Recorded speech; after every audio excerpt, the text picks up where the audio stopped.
The dark-haired girl barely opened her eyes when she saw the ceiling of the orphanage's attic. For little Ayla, it was another start to a hard day in this not very pleasant place. She took off her pajamas, which were at least in pretty decent condition, and changed into her worn-out everyday dress. She caught herself thinking that even though it was old, it was still wearable. Her day, as always, begins with preparing breakfast for all the children in the orphanage. Ayla was very tired of all this. She literally fell asleep on the go before they cooked in turns. But now this responsibility fell entirely on her fragile shoulders. If only she could eat what she had cooked herself, the girl thought sadly, yawning and reflecting on her life. Then maybe there wouldn't be such a strong sense of injustice.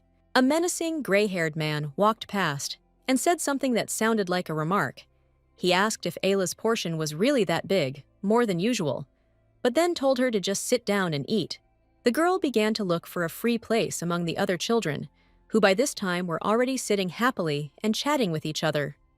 She was able to find a place for herself and also quickly finished her portion, since it was small, but the feeling of hunger did not go away. As Ayla was heading towards the exit, the same menacing man appeared on her path again and began talking to her in a raised voice. He ordered her to go and clean up after the others since she had already eaten. The girl couldn't argue with him. Because he was the director of this orphanage, she just sadly lowered her eyes and agreed with him. Her next duty was to clean the dining room after breakfast, and this whole story has been her daily life ever since. At such moments, she felt very sad and hurt. She remembered with trepidation the moments from the past when she was called Little Ayla. A year ago, the girl was in an accident in South Korea and woke up in this body. She soon realized that this place was the setting of a novella she had once read. She was afraid to be in this body because she imagined what fate might await her. Now she was nothing more than an addition. Now her new name was Rita. She remembered the plot of the novel well, and fortunately, this story would only begin in 10 years. But what was the point of all this if she wasn't even the protagonist? While the girl was going about her usual business and duties, she was called out by a female voice, which addressed her as Black Hair. Rita recognized the voice. It was Lily. She didn't answer that girl, but only thought about what she needed this time. The girl with a serious look announced that our main character was being called to the principal's office. These words frightened the girl to some extent. She was surprised, because she had never been called to the principal's office before, and she didn't know why children were even called there. Lily pounced on the poor Ayla for daring to ask her something. She screamed at her, "Who the filthy black hair thinks she is?" And then Lily immediately hurried away from the room where Rita continued to stand. The girl wasn't shocked. She was used to this kind of behavior from the girl. She just thought, what kind of a bad character is she? Is it really impossible to treat everyone normally? Rita approached the director's office, knocked quietly, and asked permission to enter. At first, she said that it was Rita, and then added, "Blackhead." The man opened the door. He was in an angry state again. As always when he saw the girl, she said that he would no longer tell her that she had no name, and again called her dark-haired. Rita wanted to object, even though it was pointless. She started to say that it was written that way in the documents, but he didn't even let the little girl finish. He ordered her to shut up and go to the market for groceries. She asked the principal if it wasn't Lily's turn today, to which the principal again shouted that she had no right to argue and added that Lily was buying new clothes today, so his decision was irrefutable. He didn't stop shouting and added the phrase that the girl wasn't doing anything anyway. Rita's fists clenched from the injustice, but she couldn't say anything. She was offended to hear such words that she was doing nothing, although all the work in the shelter was hers. But whether in Korea or here, her situation hasn't changed at all. Injustice makes her furious, but she doesn't have the courage to run away. She just sits alone in her room every night and cries quietly so that no one can hear. After all, if she were caught escaping, she would definitely be locked in the warehouse for a week. And besides, all the people here avoided the dark-haired ones. That's why, wherever Rita goes, she won't be welcome everywhere. It's very difficult to come up with something in such a situation. And so she arrived in the city to the market to buy food. In crowded places, the girl always wore a cloak with a hood to hide her dark hair. At the market, she looked around carefully, on all sides. Vendors were shouting fresh fish, delicious baked goods, and other things, whatever they had. Rita decided to take a little walk, since the weather was good that day. But when she started to move forward, she suddenly stopped and narrowed her eyes, as if something was hindering her. She felt completely uncomfortable and painful walking in these tiny shoes. And suddenly, someone shouted, "Oh, look! It's that damn black-haired girl." Someone finally noticed that a strand of dark hair was visible from under the hood. She heard all the people talking about her, and this was of course very unpleasant. She couldn't even buy vegetables in peace. People also said that this was a bad sign, and that from now on, sales would not go well from the very morning. Because of this girl, they believed that she only brought bad luck. She finally reached the vegetable stall she needed, greeted everyone nicely, and said she had come to pick up some ingredients. The young man also smiled and asked why Rita had come to buy groceries again today, to which she replied that Lily was buying new clothes today with the director. The guy was a little confused by this. He said that it seemed to him that Rita needed new clothes more than Lily. The girl herself understood this perfectly well, but did not respond to it. The young man went to collect everything that was needed for the girl and treated her to something, saying that his wife had asked him to give the treat specifically to Rita. Mrs. Megan kept telling her husband about it. The girl was delighted, because such an attitude towards her is a great rarity, and this plum in the girl's hands simply shimmered in the sunlight. She started eating, and the merchant was worried whether Rita would be able to carry the package alone, because this time it turned out to be quite heavy. She replied that she could definitely handle it, and the man, stroking the girl on the head, added that if she wanted more plums, she shouldn't be shy about coming in, because he always had a treat for Rita. The walk took longer than the girl thought, and she began to speed up her pace so as not to be late at the shelter.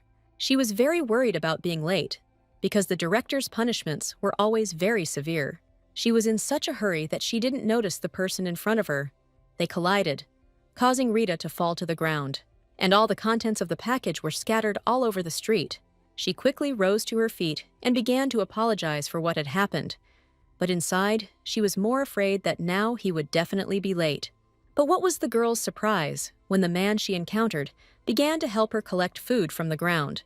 She froze at this gesture and couldn't believe that someone on the street was helping someone like her, a girl with black hair. Having calmed down a little, she continued to sit on the ground and look at this young man. But he was also wearing a hood, which is why she could not see his face. Rita thanked him for his help, and he extended his hand to help her up. He asked where she lived, assuming that it was somewhere nearby, but the girl replied that she lived in the Risen shelter, which was quite far from here. The young man was surprised by this, and the girl immediately added that it was time for her to go, otherwise she might get into trouble. After this conversation, the girl thanked him several more times for his help, as she was surprised by such an attitude. As she began to move away, walking towards the shelter, the young man stopped her. He asked the girl what her name was, to which she replied that her name was Rita, but she had no last name, just Rita.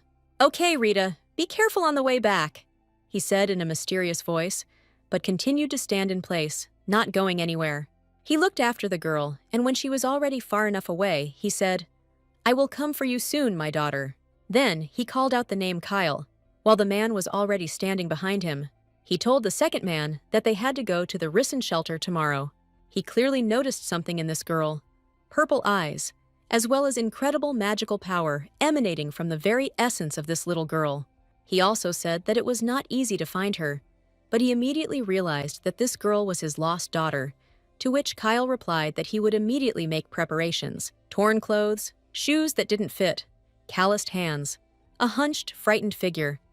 These thoughts haunted the Duke. He was very angry that while he was trying his best to search for his lost daughter, she was being treated so badly, and this could not be left like that. "My beloved daughter, I will soon take you home," he said decisively, and looked into the distance. When I got back to the shelter, Rita immediately went to bed, as she was very tired after the whole day. But as always, it was too much of a burden for a child. Sometimes she dreams of her past life, and then Rita often wakes up in tears. She dreams that a young couple is standing in front of her, and they are thinking about the fact that the child is slightly different from the photo. They say that the girl looks rather gloomy, and come to the conclusion that she is unlikely to be suitable for them. The director of the shelter says that she is completely useless. Moreover, she is almost always sullen. He clearly does not like this. He also says that no one will ever love her. And Rita thinks a lot about whether there really isn't a single person in the whole world who can accept and love a child like her. This all makes the girl very upset and disappointed. If the God who sent her here really exists, then she was asking very much. Please, let me not be alone anymore. This was her only and most cherished wish. The next morning, she woke up already very tired. Perhaps it was because of the dream she had seen the previous night. The girl walked into the common room and heard the other children happily discussing something. They talked about someone having to come and made various suggestions, but they didn't know who it would actually be. And suddenly, the heroine is noticed by that same Lily, and she says with hostility that Rita is really going to meet and greet an aristocrat in such a terrible state. Rita was surprised that some aristocrat would come to visit them, and Lily confirmed that the director had given them this information. Lily also added that she will not hide the truth, and Rita should not place any hope on this. She said that the heroine would stay here forever, because no one would want to take such a damned black-haired girl as a daughter. Such words, of course, hurt the girl, as always, but she tried to contain her inner feelings and not show them outwardly. But nevertheless, the director's phrase about how no one would ever love her kept spinning in her head. Lily continued to mock. She told Rita not to worry, because when she became a noblewoman, she would throw the poor girl a couple of coins. Of course, Rita didn't respond to Lily's barbs, but she thought that this was happening again. For the past few years, people had been coming to the shelter, wanting to adopt a child, but each time she could only hide in the attic and watch, and it was all because of the black color of her hair. Everyone kept saying that having a dark-haired woman in the shelter meant bad luck, and once again, she was watching what was happening from the attic window, and caught herself thinking that the black carriage from the novel was approaching the shelter. If he arrived on it, then it could be a character from the original story. The director greeted the young man and said that they had been waiting for him very much. He responded by introducing himself as Fern and adding that he had written to the director yesterday and that the Count was in the carriage. He could not say that it was actually the Grand Duke. The director was quite surprised when he heard the mention of the Count, but what would have been his real surprise if he had known the truth about this man? The man thought to himself that he smelled of money, and the director had a good feeling about him, and now he turned out to be a count. The director thought that this was his lucky day. Fern asked him if all the children were present, looking at the happy and laughing girls and boys, to which the director replied with confidence that all the children from the orphanage were present. And then, a moment later, the Grand Duke emerged from the carriage and, in a rougher and more serious voice, asked whether the director was telling him the truth. There was a certain fear on his face, but he continued to stand his ground and insisted that all the children were there, arguing that they could not deceive the Count. If that is so, then what kind of child is sitting in the attic? The Duke asked, looking at the director with his cold and angry eyes. At that moment, their gazes met. Rita and the Duke looked at each other for a while. The girl was simply confused and did not have time to hide as she was supposed to. The director began to justify himself. He said that this girl had black hair, and she was cursed. That's why he locked her in the attic. The Count asked the girl to come down to them, which greatly surprised the director. He began to worry because he did not know what could be assumed about his intentions. Because the director stood there for a while and thought, the Duke became angry and, approaching him, repeated his order again, adding a question about whether the director could even hear him. And then, a couple of minutes later, the girl came down and knocked on the office door. She said that it was Rita, although the man did not allow her to introduce herself by name. But this time, they opened the door. As soon as the girl said her name, she also did not understand what was happening and was very worried. She realized that the person sitting in front of her was the same person she had seen from the attic window. Rita was very worried. She was sure that she would be scolded again. Fern immediately leaned closer and introduced himself, addressing Rita as a little lady. Confused, she again said that her name was Rita, to which the man replied that he was very pleased to meet her, and then asked how she usually spends her time there. She began to tell him that she usually helps with cleaning and cooking, and when she has free time, she goes up to the attic. Fern was noticeably surprised that the little girl cooks herself. But then the director intervened in the conversation, saying that it was very funny that a child who was not even 10 years old was preparing food himself. The Duke approached the heroine and asked the girl to come with him. He promised that she would no longer have to cook or live under someone's close supervision. He extended his hand to the girl, but the little girl could not believe that she would be allowed to do this. Of course, the Duke answered, and continued to look at Rita with hope and kindness in his eyes. To which the girl began to sadly say that she didn't believe it, since she wasn't pretty and had damned black hair. But the man replied that it didn't matter at all. He added that for him, she was the most beautiful. The girl was surprised that a man would say such kind words to someone he was seeing for the first time. No one had ever said such things to her, even in her past life. It was enough to make her cry. He asked again if Rita would go with him, and the girl extended her hand to him in agreement. The director began to intervene in the conversation again. He stopped the count and asked again if he really wanted to take this girl. The Duke stood up and hugged Rita tightly, pressing her to himself.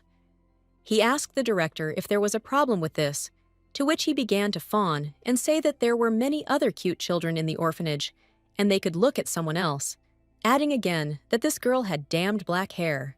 The director did not understand why he chose Rita out of all the children. He was worried that if he took the girl, who would cook and clean here?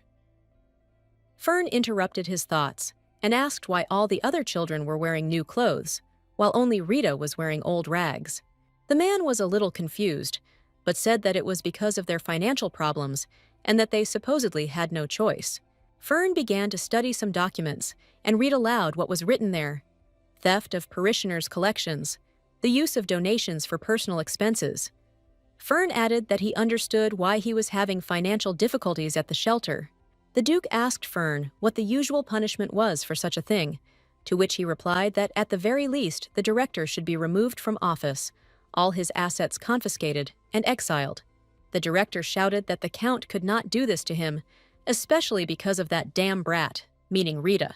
But the blade of the sword was already at the director's neck, and Fern advised him to watch his tongue, adding that he was still breathing only because there was a little lady in the room with them. The Duke ordered the director to be taken away. The little girl stood there in confusion. And now they were heading to the carriage.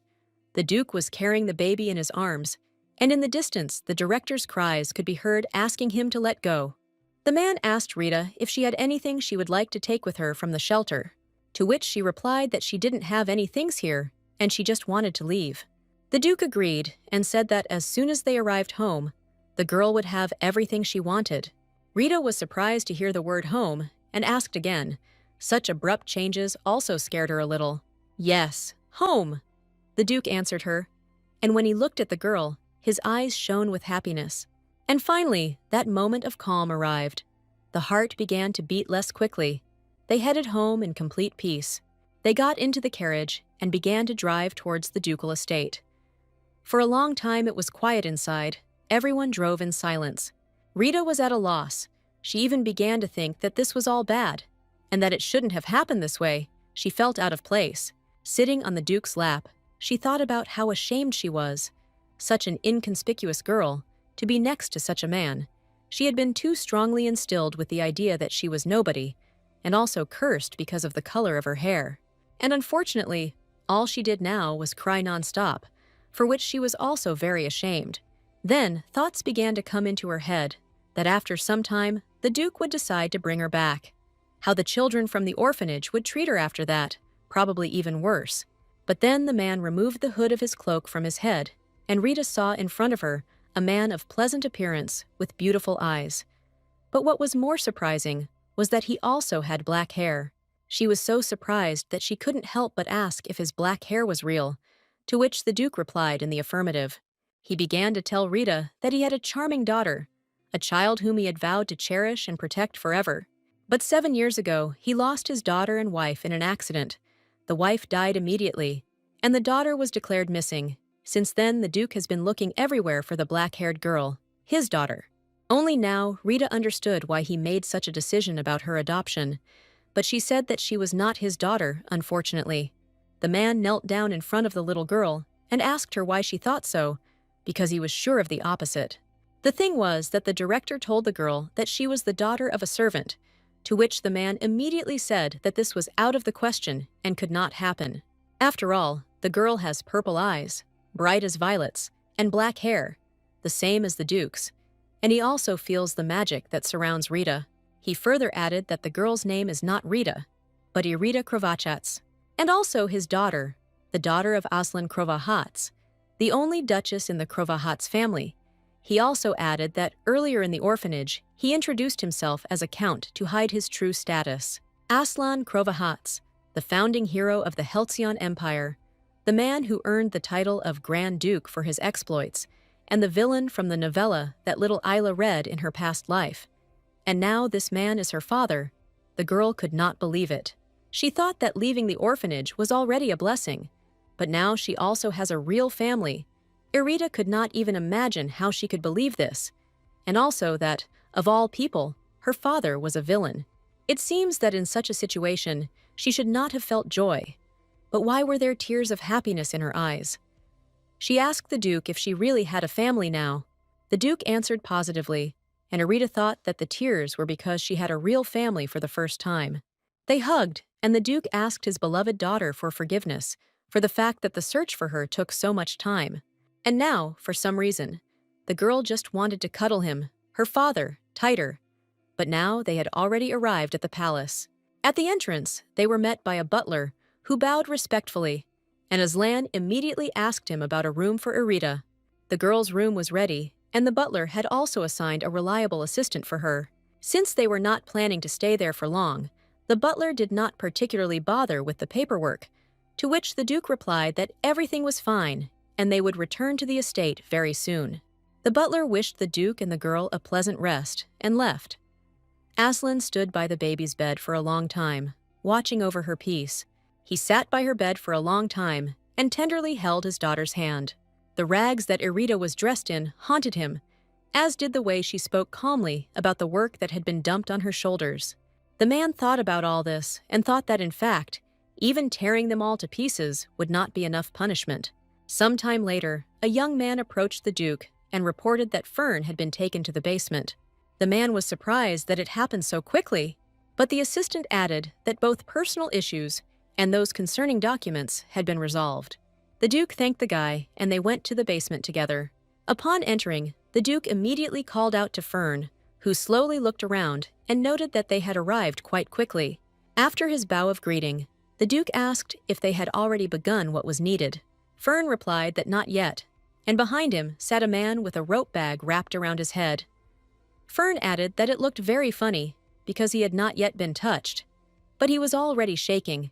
While he was treating the little girl so rudely, the Duke asked him why he was shaking so much, since they hadn't done anything to him yet. A voice came from the bag, asking who these people were and what they wanted to do with him.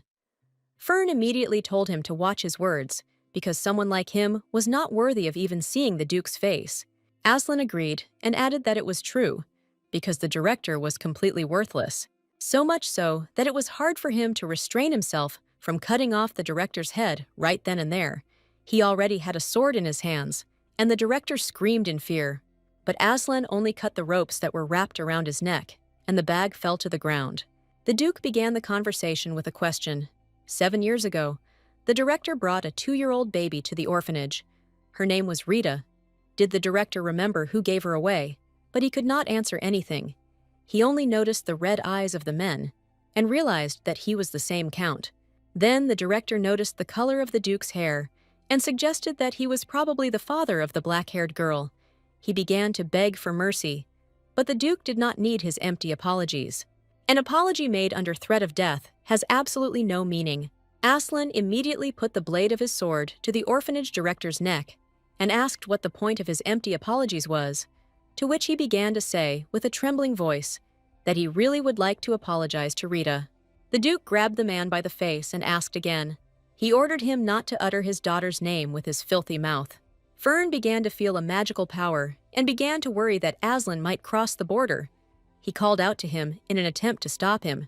The Duke's hand was already reaching out to the director, and he asked if he was still not ready to talk. The man fell to his knees and said that he was ready and would tell everything. It was winter 7 years ago when this girl was brought to the shelter, but then he somehow hesitated, as if he didn't want to speak. The Duke looked at him coldly and waited for him to continue. Meanwhile, Rita was sleeping in her room, but this time too, her sleep was restless. She dreamed that she was alone again. There was absolutely nothing around, only emptiness and darkness. How pitiful it was to look at this, the little girl thought. She began to hear voices that kept telling her, "How could anyone be as useless as you? You were gloomy, insignificant. That's why you were abandoned." She started crying and screaming, covering her ears with her hands, closing her eyes. The girl asked not to talk like that. But in the distance, she began to hear the voice of the Duke, who was calling her by name. "Erita, my daughter." The girl heard from all sides, and the space gradually began to acquire colors. This voice seemed to lead her out of that darkness and gloom. Suddenly, she opened her eyes and saw her father in front of her. She addressed him as Sir, but from the man's reaction, it was clear that he didn't quite like it. The Duke frowned, and the girl immediately realized that she had said something wrong. Therefore, she immediately corrected herself, and, smiling, looking into his eyes, said, "Dad?" Her eyes were shining, and her cheeks were red from embarrassment. "Yes, it's me." Her father also answered her with a smile. He was glad that the girl was now next to him, and that she had finally woken up and rested. By the time Erita left the room, the table was already set. The Duke did not know what she would like, so he asked to prepare many different dishes. He said that she did not have to eat everything, she could just take whatever she wanted. "That's too much," the little girl replied, her eyes filled with surprise, as she had previously been forbidden from taking large portions in the cafeteria. Erita didn't usually eat that much, but the Duke said that today was her first day here, so he wanted to make it a memorable day for his daughter. He also added that the servants would eat too, so she shouldn't worry. Erita looked at him with her huge eyes, and thought that in the novel he was a villain, but now he didn't look like one at all. Now he looks like a father trying his best to please his daughter.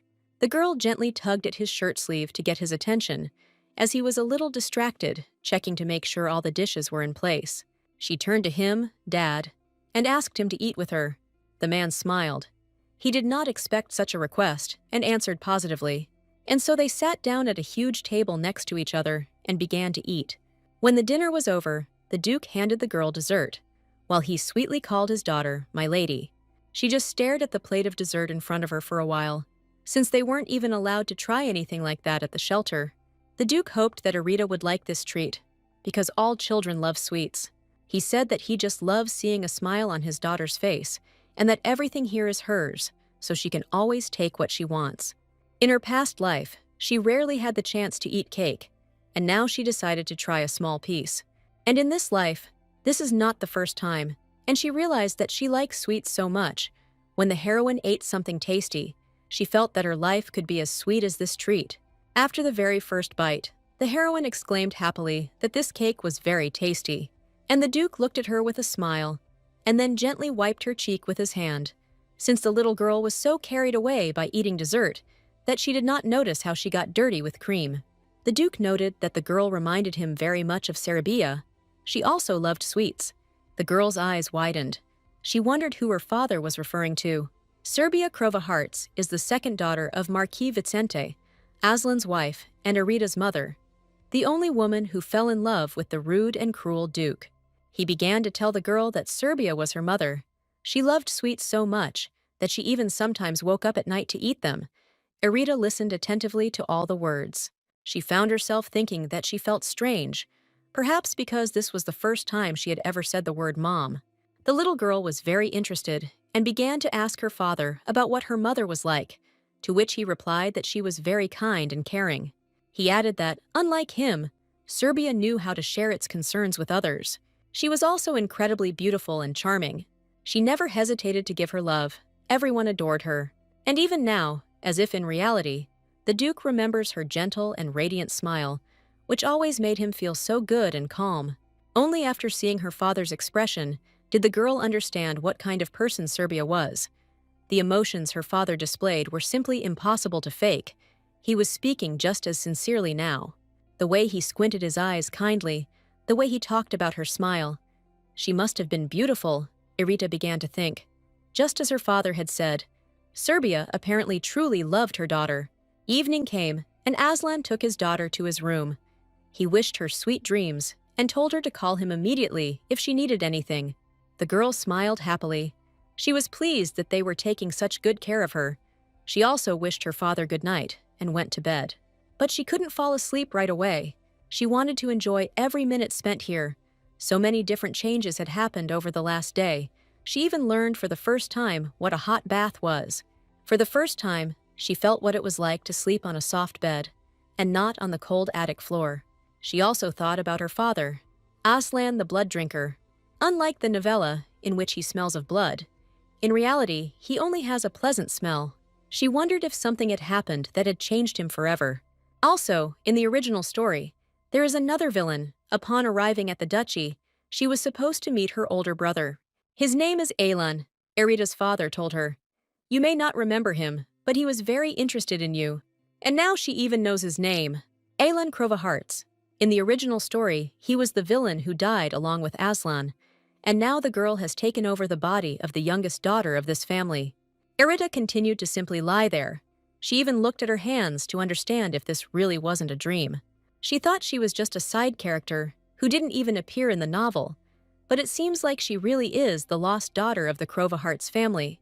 It sounds like something out of a melodrama series, the little girl thought. A year ago, after she found herself in Erita's body, the girl felt so bad that she couldn't even walk.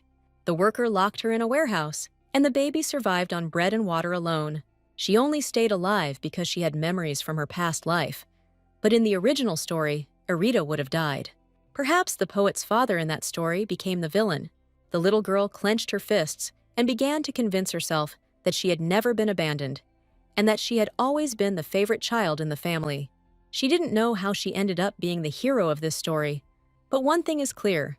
Her existence influenced the original plot. In this case, the girl made a firm decision that it was worth changing the plot even more. She wanted to make sure that her father and brother found happiness in the future. The next morning, the maid exclaimed at how beautiful the little lady looked in her new dress.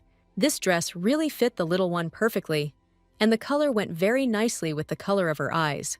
The maid handed Erita another dress. She said that, in her opinion, this color would also look good. The girl happily replied that she would try it on soon, too. But the maid didn't stop offering different options. She wanted the little girl to try on all the most beautiful and expensive things. Erita even felt dizzy from such pressure, and she asked Mary to stop. The girl's father entered the room. He looked simply amazing. This green suit, embroidered with expensive stones, perfectly matched the black color of his hair. The girl immediately apologized to him for keeping him waiting. The Duke took the girl in his arms and kindly reminded her that he had asked her not to run here, as it was dangerous. But the girl only wanted to quickly be next to him. The man agreed and suggested they go. It seemed like the awkwardness between them was starting to fade, maybe because they had spent too much time together over the past few days. The Duke looked closely at the girl and asked her what she was thinking about. She made kitten eyes and said that she would be interested to know something. Erita asked when they could go to the estate. The Duke replied that he did not know the exact date and continued to drink tea intelligently, then added that they would go there whenever Erita wanted.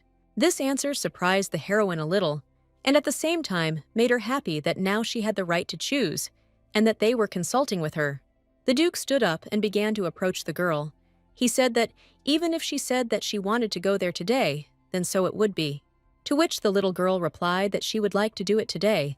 The Duke knelt down in front of her and asked if she was sure, since the duchy would be a completely new place for her. But she replied that everything was fine, and she wouldn't worry anymore. And then she asked her father if he would be with her. Of course, Aslan replied. I will always be on your side. And both of them had contented and kind smiles on their faces. But Erita asked them to stop by somewhere before leaving. She wanted to visit the merchants from whom she bought food at the market. At that time, they were the only people who treated her well and always treated her to some kind of delicacy. The woman said that she had heard the news that Erita had been adopted, but she was worried that something might go wrong. But the girl reassured her and said that everything was fine now, and also promised to visit them again a little later. But the woman was simply sincerely glad that everything was fine with Erita and that she was healthy, and she also asked how the girl was doing in her new home and whether she liked it there. As they walked to the grocery store, the girl happily began to tell her father about these people. Uncle Philip and Aunt Megan were very kind to her and were not interested in her black hair. That's why the heroine wanted to say goodbye to them before they set off on their journey. The Duke realized that they were truly good people, in which case he supported his daughter and said that saying goodbye to them was the right decision. Philip and Megan wished the little girl to remain as strong as she is, and for everything to be well. When the girl finished saying goodbye, the man took her in his arms and suggested that they go. She smiled because she felt the warmth of her father's embrace, which had already become like family to her. The first year when the girl found herself in this body was truly very difficult for her, but now she can finally be happy, at least a little. The Duke took his daughter by the hand and asked if she was ready, adding that they were leaving from the backyard. Arete was curious how long the journey would take. It seemed the Grand Duchy was quite far from the capital. The man calmly asked the girl not to worry about the journey, adding that Erita would go there with someone she already knew well. She was supposed to go with Fern, who was already waiting for them in the backyard.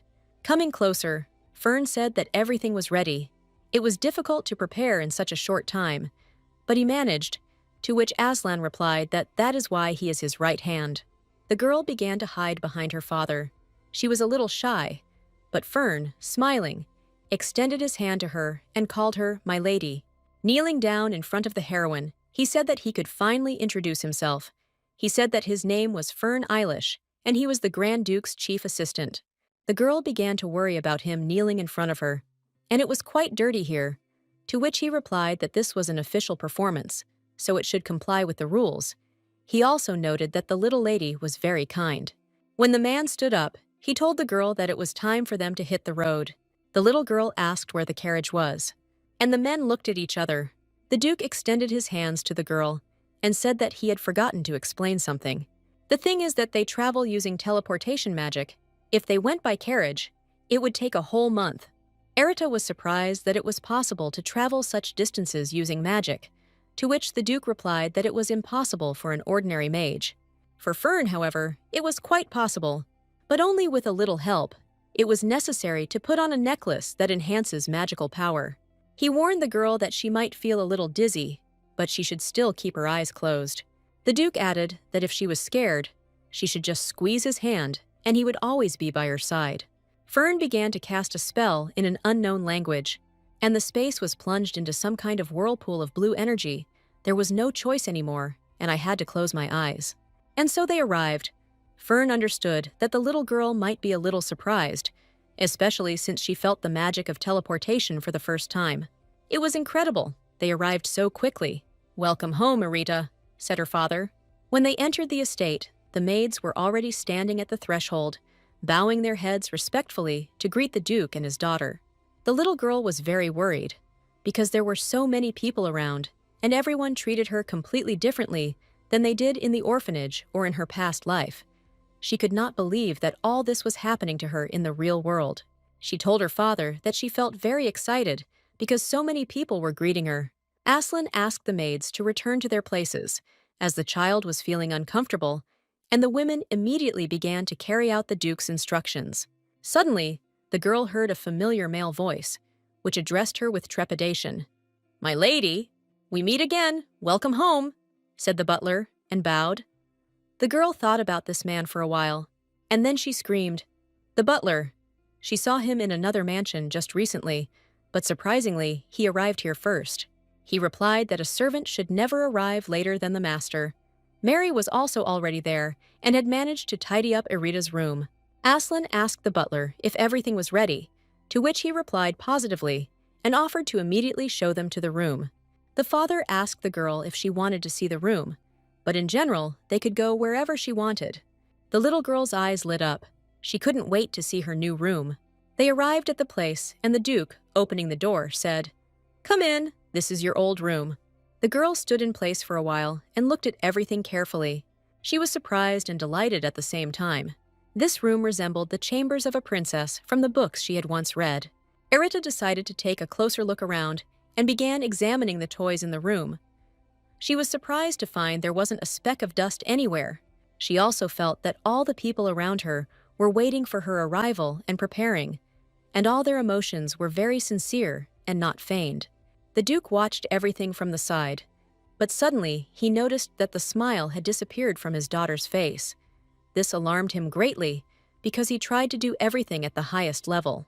He asked the girl what happened, The Duke assumed that she didn't like the room, and then he offered to choose a friend if she wanted to. Irida smiled and replied that it was not the matter at all. She was just very happy to be back home, and she really liked this room. She thanked her father for this. Aslan was glad to hear such words, but still reminded her that if she wanted to change the room, she should just say so. A moment later, their conversation was interrupted by an unfamiliar voice that said the word Dad. Opposite the Duke and Irida stood a young man who introduced himself as Elan. He was the heir to the ducal family and Irida's older brother. This boy was incredibly similar to his father. The same hair, the same bright red eyes. He came closer to the girl to get acquainted, and for a moment they froze in front of each other. Irida heard that he was 5 years older than her. The heroine continued to look at her brother with wide eyes. Meanwhile, the guy was also standing opposite, staring at Irida. Suddenly, the little girl clutched her heart. She felt something strange inside, but she didn't understand what exactly. It was a bit like the magic she felt on the way here during teleportation. The girl couldn't breathe. Some kind of aura was emanating from Elan, but she couldn't understand why he was using magic now. But suddenly, a heavy hand fell on Irida's shoulder. It was his father's hand. He turned to Elan and asked him to control his emotions, as his powers were overflowing and affecting Irida. Now the girl could breathe again. She began to understand how to control her powers. And Elan, meanwhile, apologized to his sister. He then apologized again and asked if he could come closer to her for just a second.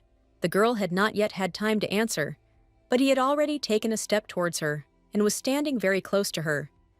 He looked at her for a long time and simply remained silent.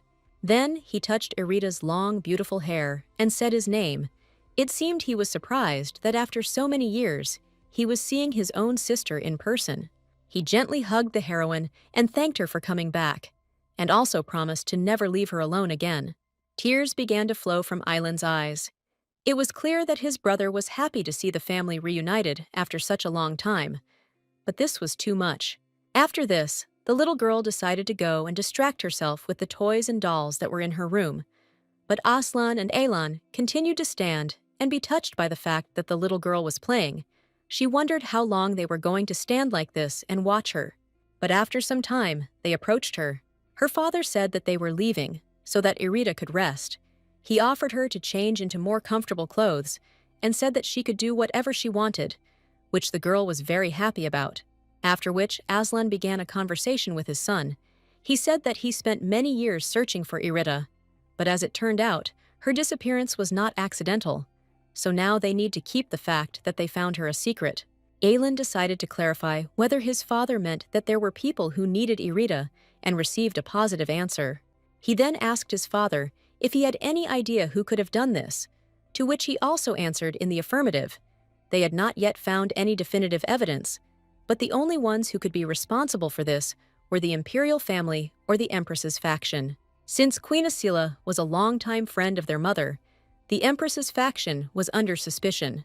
Yes, the main suspects behind the disappearance are the Empress, her family, and the Duchy of Lenosen. And suddenly, something comes into the Duke's head, a tattoo. The man who gave the child away had a tattoo on the back of his hand. It was a round tattoo in the shape of a flower. This design is reminiscent of the emblem of the Duchy of Lenosen. But there is still no exact evidence, but simply sitting idly by would not be the best option either. The Duke agreed and said that they could not allow this to happen. In that case, it's worth considering a plan of action and exposing everyone involved in Irida's disappearance. A professional hunter always leaves a trap before starting the hunt. This is what the Duke suggested. He wanted to set a trap for them, and when they catch the criminal, even if it is the Empress, she will definitely not be able to get out. The villain in the original novel is the rude and cruel Duke of Crowahearts, but Irida's brother and father only smiled tenderly at her. "I will never leave you alone again," her brother told her. "Thank you for coming home," her father told her. Perhaps bringing back the family they lost would be a great joy for them, but every time Irida sees their genuine smiles, she feels uneasy, as if she is deceiving them.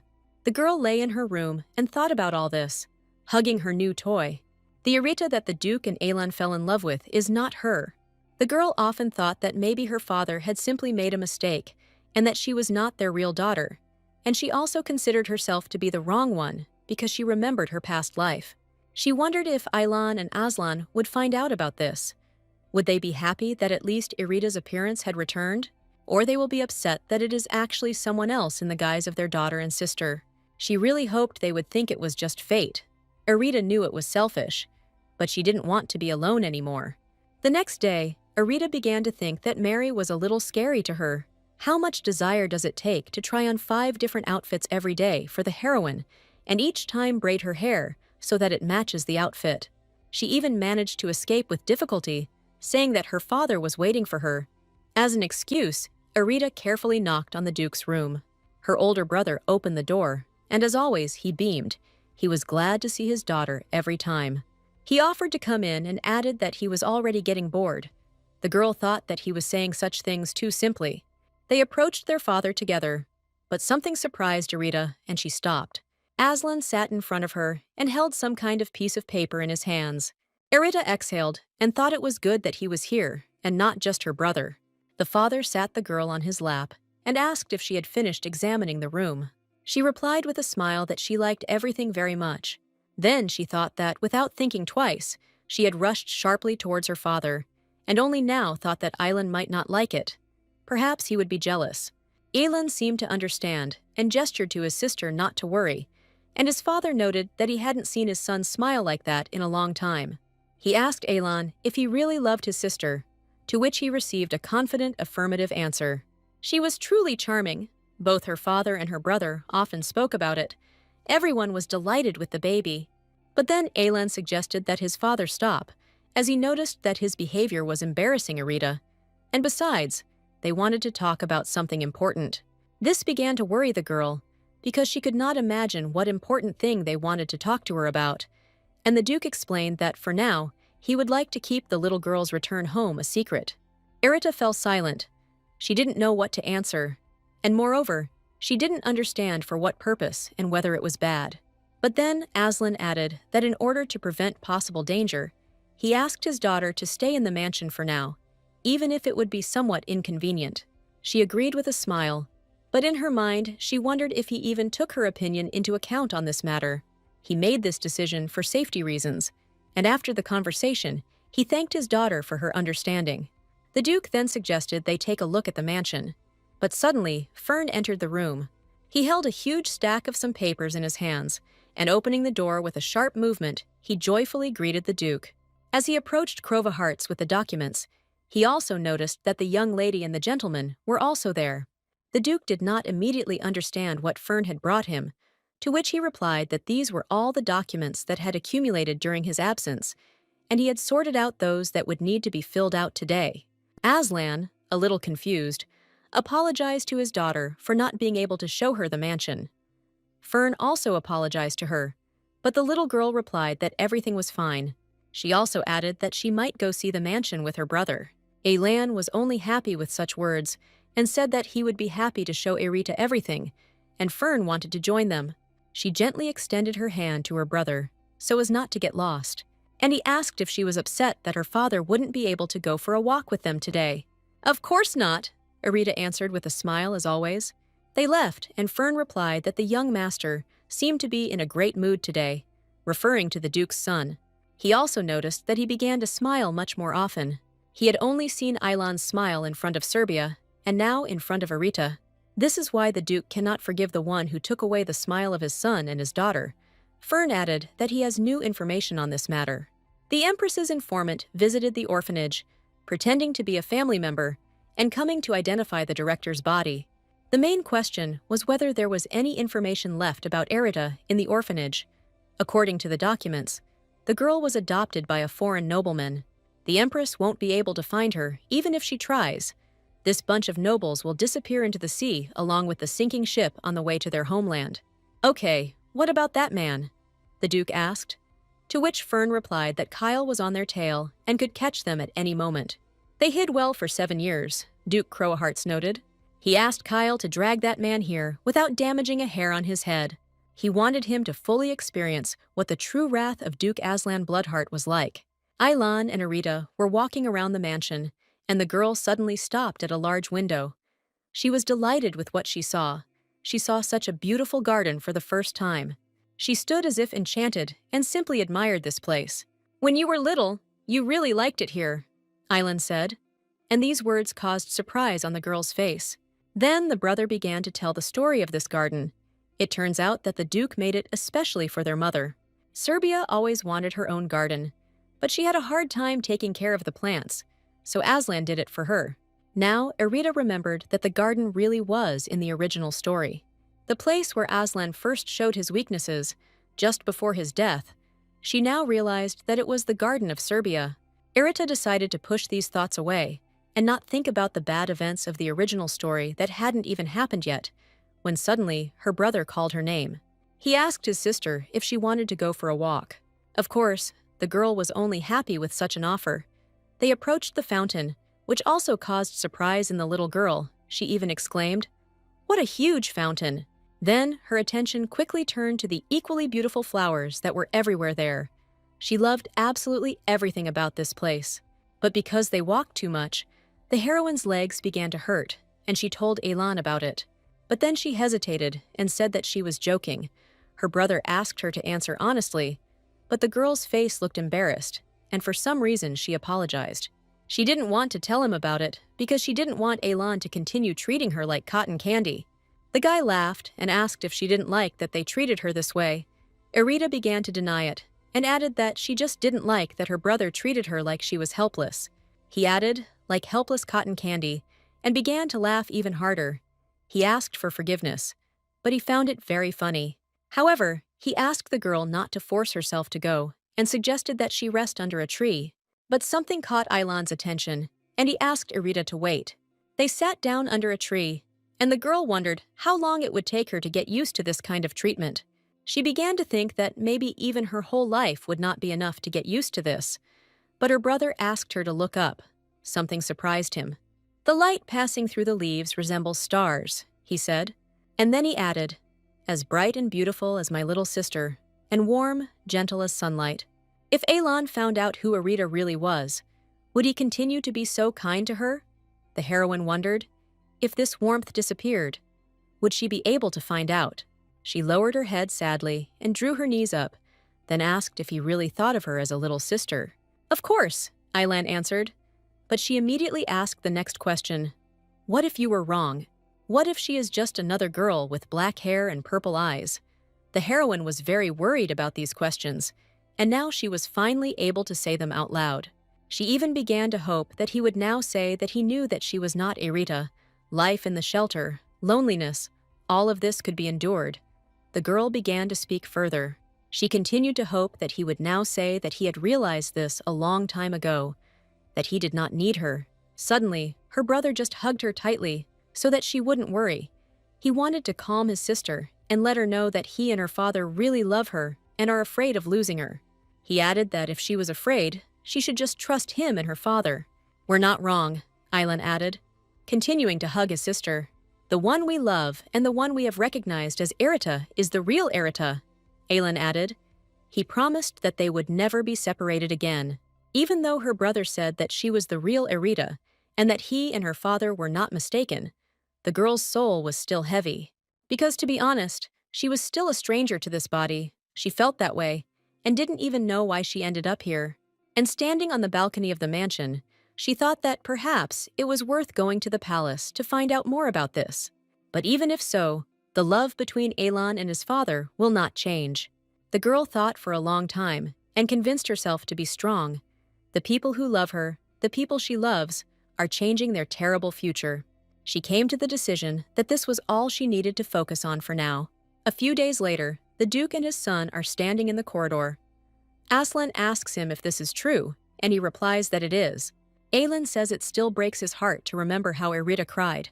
The Duke couldn't believe it happened. Erita should have accepted the love of her family without hesitation, but she feels like this love does not belong to her, and even worse, she is afraid of being abandoned. Her father asked Ilan, if this happens again, to calm Erita down. Their conversation was interrupted by Fern, who appeared as suddenly as always. He reported that Kyle had successfully captured the man. He should arrive tomorrow at noon. Now the Duke could officially announce the return of Erita. The one who left the girl in the orphanage apparently thought he was saving her. What nonsense! The Duke was indignant. Fern asked if he should inform Master Elan, but Aslan replied that he would do it himself, as all that was on his son's mind right now was how to spend more time with Irita, and all that matters now is her well-being. Official announcement of the return of Irita Crowahearts, daughter of Aslan Crowahearts and Grand Duchess Crowahearts. The glass flies to the floor with screams after seeing the news. The red-haired girl is furious. She screams that this pathetic girl should have died in the sea, while the maid tries to calm the girl down. I was sure that she was dead. She continued to scream and crumpled the piece of paper on which the official announcement was written. 7 years ago, without having confirmed the heroine's death with her own eyes, the girl never thought that all this would come back and haunt her. "One more year and everything will be ready," she said. She began to reassure herself that everything would be all right. After all, she ordered this to be dealt with, no matter how strong Crowahearts was. They would never be able to know the truth after 7 years. The girl decided that she needed to end this immediately, before Crowahearts got to the bottom of the truth. A year later, a fair-haired woman is lying on the bed. It is the Empress. Her health is very poor. Her son sits next to her and holds her hand, begging her not to die and not to leave him. A year has passed since the announcement of Irita's return, which caused an uproar in the capital. The girl didn't even know about it, since she never left the mansion. Meanwhile, a lot had changed. She became closer to the people in the mansion and to her family. The heroine also began to take magic lessons from Fern. As Fern says, the girl is amazingly talented in magic, while her father looks significantly worried about this. But the heroine thinks that this will be useful for her. It means that she will now have another weapon for the future. Moreover, Fern has proven to be a very good teacher. Despite his slightly Spartan style, he really knows how to emphasize the key points. If he had been born in Korea, he would most likely have become a famous teacher, Irita thought. Thanks to this, learning is very fun. Who would have thought that studying would be a pleasure for the heroine? But the heroine's thoughts were interrupted by the maid, who said that she had been looking for her everywhere. Mary said that the master had asked to call her, and it seemed that he had some urgent matter. But Irita thought that they had breakfast together just a couple of hours ago. She had a bad feeling. The girl tried to come as quickly as possible. She saw her father, whose expression definitely did not please her. Irita had never seen her father with such a gloomy expression before, and she asked what the Duke wanted to tell her. Aslan reported that he would need to visit the palace. The fact was that the Empress had died. Azila Villarida, of the Marquisate of Valeria, Empress and mother of the 23rd Emperor Gamrian. Irita immediately remembered that the Empress was a character who did not die in the original story. She helped Kalion become emperor and introduced him to the main female character. The fact that she is dead means that the future will be changed. The heroine immediately began to think that the possible reason for these changes was her existence. In the original story, Aslan didn't find his daughter. The Duke interrupted her thoughts and asked if everything was okay, and also said that if she didn't want to, she didn't have to go and could stay in the mansion. But the little girl looked at him with her bright eyes and said that everything was okay, and she would go with him. She felt that she had to go in person. The girl felt that she needed to see it with her own eyes. The Duke said that tomorrow he needs to stop by the mansion in the capital, and then he will head to the palace. Irita decided to see what is written in the original story. The original novella is not that difficult. She began to study. This healing story centers on Baron's daughter, Ayla, who has been surrounded by the love of her kind parents since childhood, and her romance with the second prince, Kalion. From the middle of the novel, the story follows Aslan, who sided with the first prince and fought against Kalion, eventually going berserk, and soon after, Aylan decides to end his life. This is the role of her family. Now it seems to Irita that it is such a simple and predictable novella, and it is strange that she liked it so much then. She found it by chance in a bookstore when she was going to buy a notebook, taking with her money from her part-time job. And in the end, she bought this book, as if under some kind of spell. But the story from the original novella unfolds completely differently, and Irita felt cheated in this situation. The only suspect in the murder of the Empress is the Queen, that same red-haired girl. The Empress could only have been killed by the one who is the mother of the second prince, and that is the Queen. The main male character, Kalion, is now 11 years old, and Irita will see him tomorrow. It was strange for the girl to think that she was heading to the palace where the plot of the novel unfolds, but the heroine considered this a good opportunity.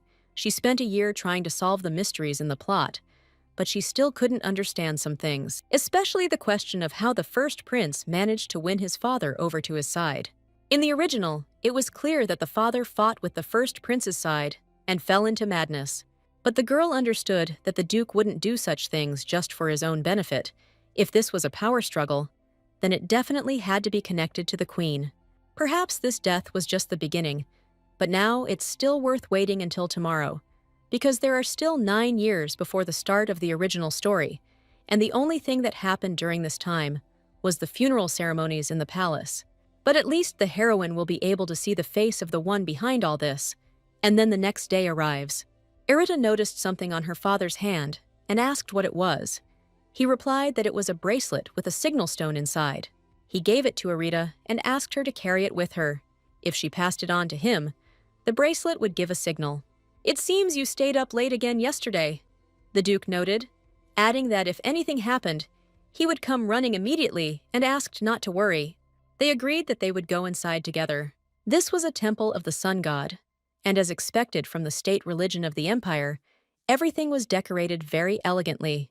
It is announced that Queen Aisha Renosin and the first prince of Thesis, Ruin Elver, are already here. Here they are! The heroine froze in anticipation of their approach. The way they wipe away their tears gives them the appearance of deep sadness. Irita thought that no one would believe that the relationship between the Empress and the Queen was bad. They entered, which means that Kalion Ruin Elver will appear very soon. And so the second prince arrived. He did not inherit the golden hair, the symbol of the royal family. He was the main character, the story that Irita liked in her past life. The priest began to read the prayer. Silence reigned all around, and the one who lost his family due to the change in history suffered the most. But Irita noticed that he was pretending that everything was fine. He was clenching his fists so hard that his hands turned pale. It doesn't matter that he's a prince. Staying calm after his mother's death must be hard. They say that the Empress died right before Kalion's eyes. It is hard to imagine the shock he experienced. Irita thought about what if he lost the only person who understood him because of her. After all, the only thing that differs from the original novel is Irita herself. If history was changed because of her, she would need to make sure no one got hurt. This point of loneliness, the heroine understood it better than anyone. The heroine thought that they would return home immediately after the funeral. But the Duke asked Elan to look after his sister, and he himself said that he would return soon. Aslan went to meet the Emperor, and the girl simply decided to wander around the court garden. But he was partially forced. She noticed that even the fountain was decorated with jewels. Island noticed the heroine's thoughtfulness and asked what she was thinking about. Suddenly, she asked an unexpected question. "How much will I get if I sell this fountain?" Island noted that she sometimes expresses very strange thoughts. The girl asked him not to mock her, but he continued this topic and said that if she liked this fountain, then they could buy the same one for their garden. But a man was already approaching them at a quick pace and called out to the young duke. He asked what had happened, and the man said that he had something important to report to him. Elan asked his sister to wait for him in the palace, to which she replied that she would just continue walking in the garden. Everything was fine. He was a little worried and asked again if it would be okay if she was alone. But the girl repeated that everything was fine, reminding her that she had the bracelet her father had given her. Elan reminded her once again that if anything happened, she should immediately call him, and he would come running. And with that, they said goodbye. The heroine decided that she wanted to practice magic, and after moving away some distance, decided that this place was perfect. She began to cast some spells and remembered the exercises Fern had told her about in class. The efforts were clearly paying off. It had become much easier for Irita to control magic. Now it was time to take the next step. But suddenly, she had to stop. She noticed that Kalion was next to her. But what was he doing here? For a while, they just stood and looked at each other. The boy apparently didn't expect to see anyone here either. Irita was confused and didn't understand what to do. Maybe she should say hello, she thought. And when she opened her mouth to say a greeting, the boy put his finger to his lips, indicating that she should say nothing and behave quietly. In the distance, the heroine heard voices that were clearly looking for the prince. She assumed that he wanted to hide from everyone, but accidentally stumbled upon her. Kalion apologized and asked to be quieter. But suddenly, the guys heard footsteps approaching them. Apparently, people heard them talking here. The voice continued to repeat questioningly, "Your Highness, are you here?" But the boys sat silently. Erida decided that there was no choice, and that Kalion needed help. She hid them with the help of magic, and in an instant, they seemed to evaporate into thin air. They continued to remain silent, despite the fact that they were not visible, and the man who was looking for the boy thought that he imagined it and began to leave. The boys sat in silence for a while, just in case, so as not to attract unnecessary attention to themselves. Erida explained that they had to hurry, which is why they were too close under the dome. Kalion began to speak in a whisper, but Erida said that he could speak as usual. No one would see or hear them. Her father and Fern told Erida not to use magic outside the house, but this time was an exception. She just didn't want Kalion to get hurt because of her again. They looked around to make sure there was no one nearby. The boy thanked the heroine. He said that thanks to her he was not caught, and added that he did not know that the young lady could do magic. He offered the girl his help. Erita extended her hand to him and asked him not to tell anyone that she had used magic. He already understood that the heroine could get into trouble if someone found out, so he promised to keep quiet. The heroine froze for a moment, looking at him, his silver hair, each strand sparkling in the moonlight. But suddenly, he said that it looked like someone was looking for the girl.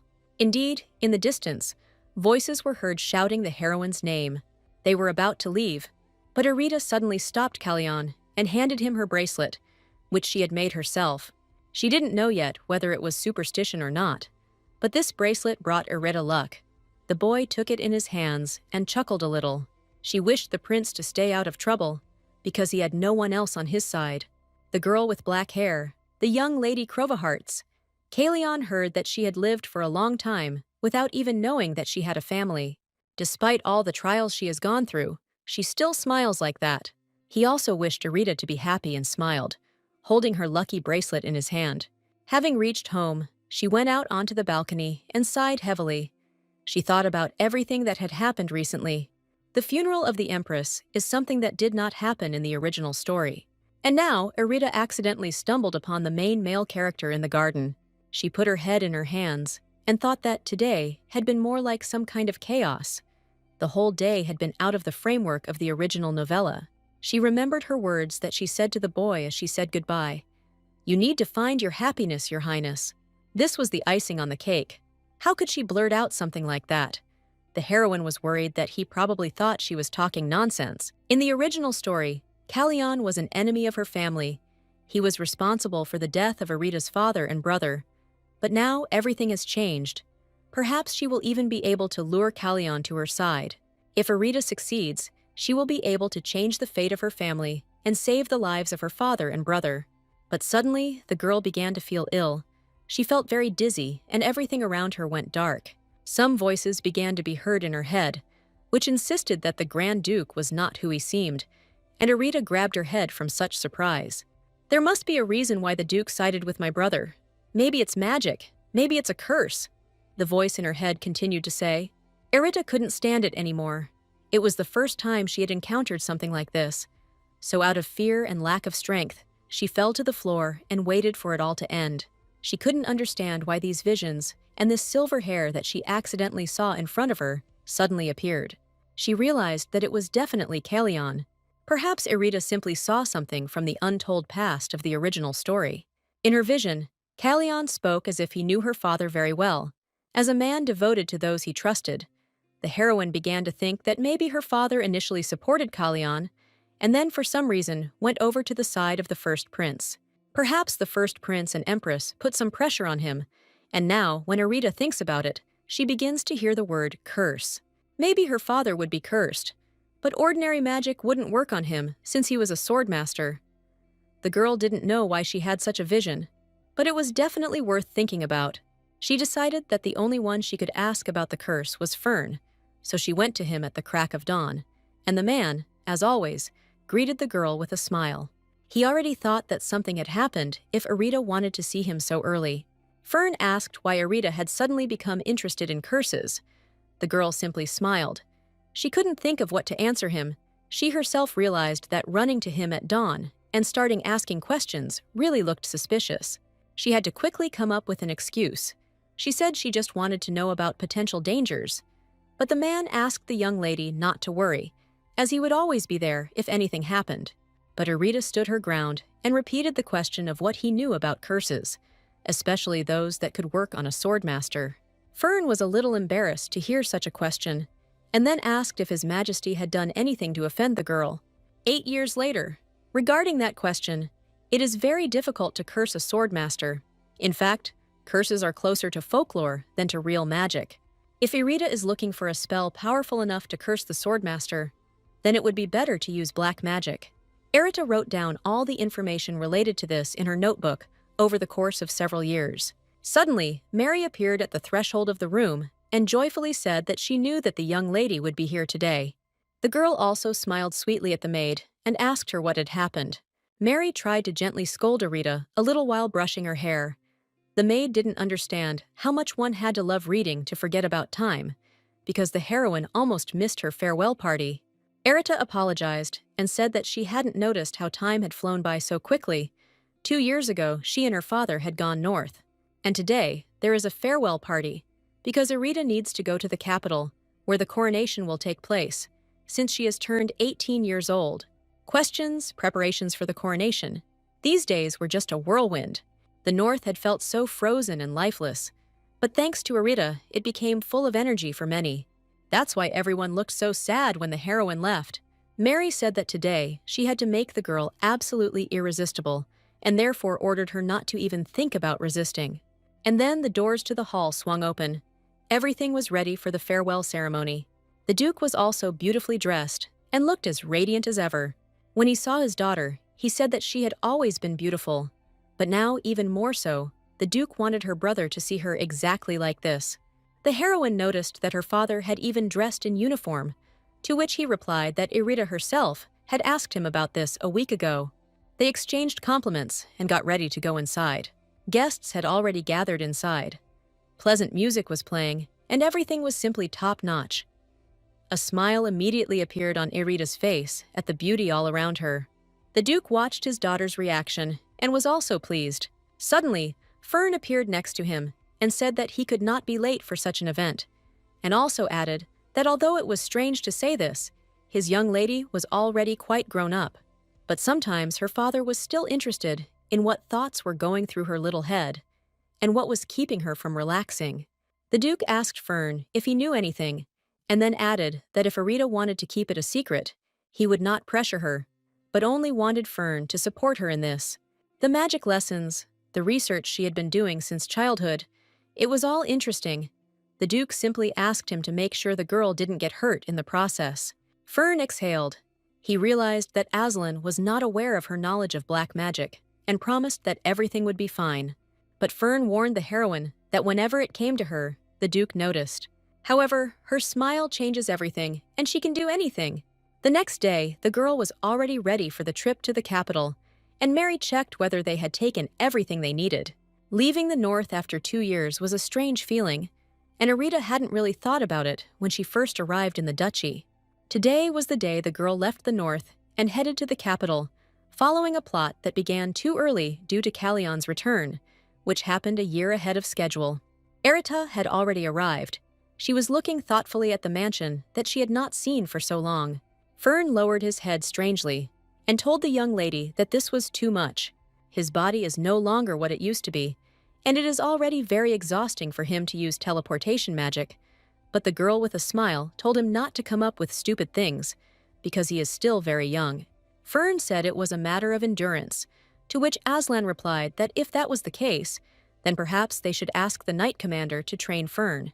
Of course, these were all jokes, and this dialogue was interrupted by Elan, who had also already arrived at the mansion. Irita and Aslan cried out in joy. They were both overjoyed to see him. The girl immediately threw herself into her brother's arms and said that she missed him very much.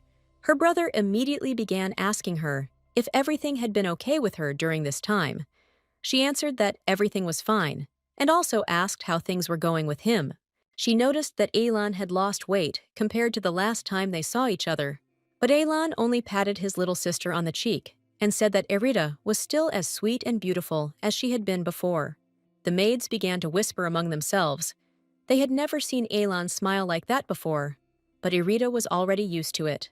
Father suggested finishing the greeting and heading into the mansion, and Elan supported this idea, as it was already considerably cooler outside, and the family went inside together.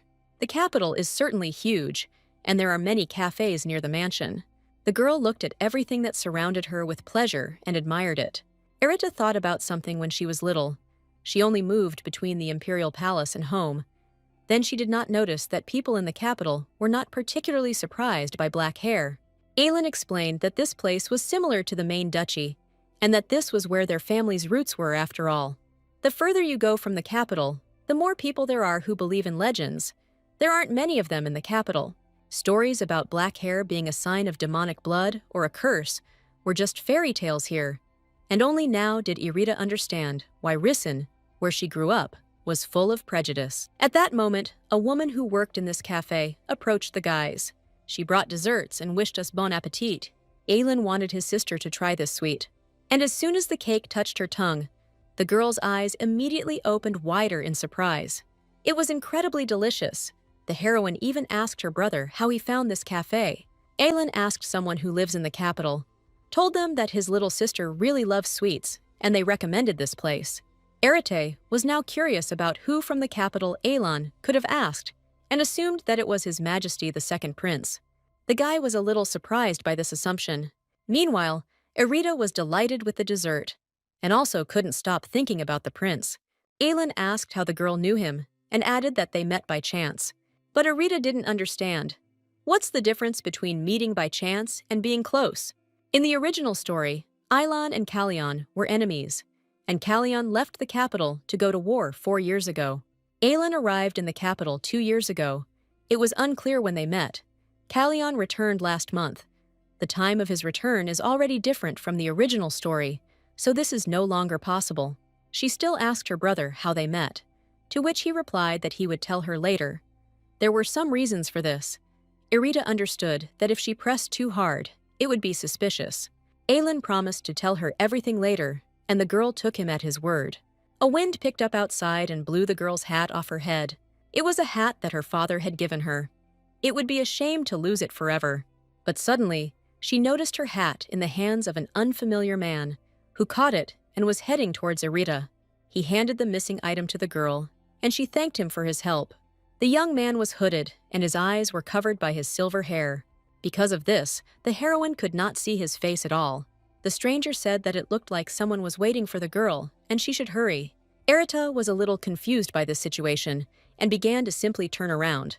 And at that moment, the stranger simply disappeared, and the heroine was left standing alone in the square. She asked Aelin, who approached, who it was, to which he simply suggested that she go back. She tried to distract herself from the situation and not get too much into her head, so she smiled and replied that she was already on her way. But the image of this unknown person still swirled in her thoughts.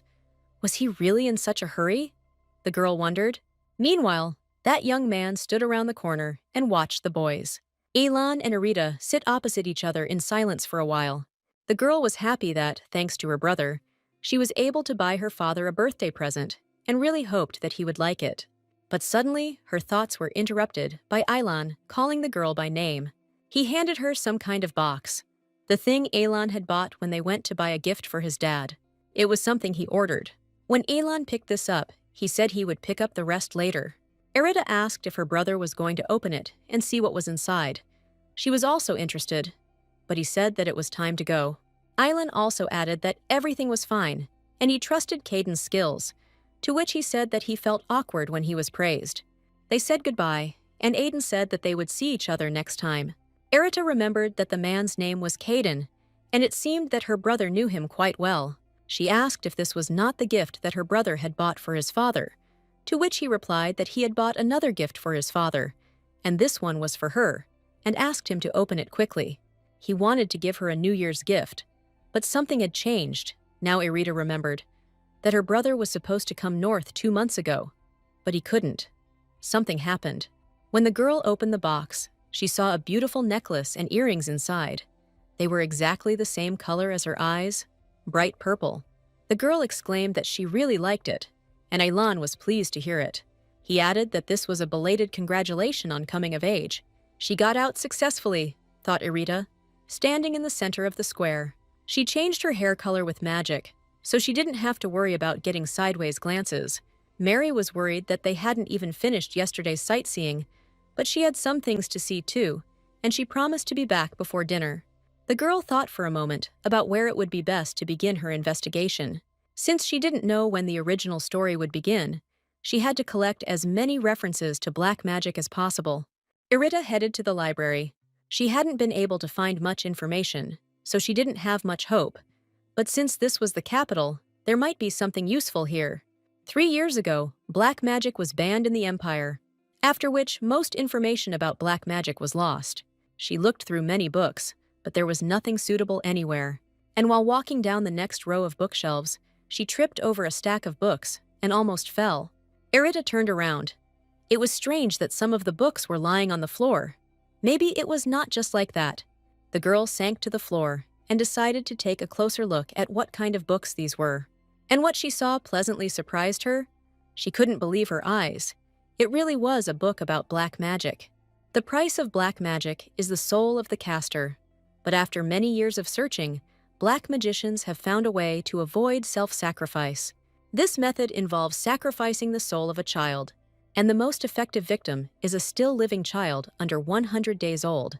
But the heroine already knew this. And there is one more fact that is not mentioned here. If a black magician does not make sacrifices regularly, he will lose his power. So black magicians obsessed with power kidnap children as sacrifices, which leads to the deaths of hundreds of thousands of children. The official death toll is very high, and the real number is probably even higher, which is why black magic was banned.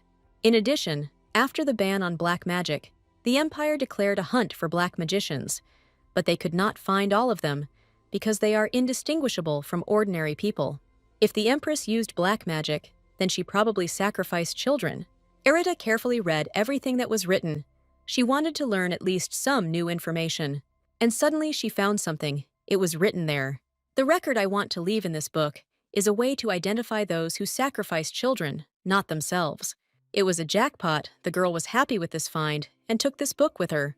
She decided that she needed to go home quickly and finish reading this book.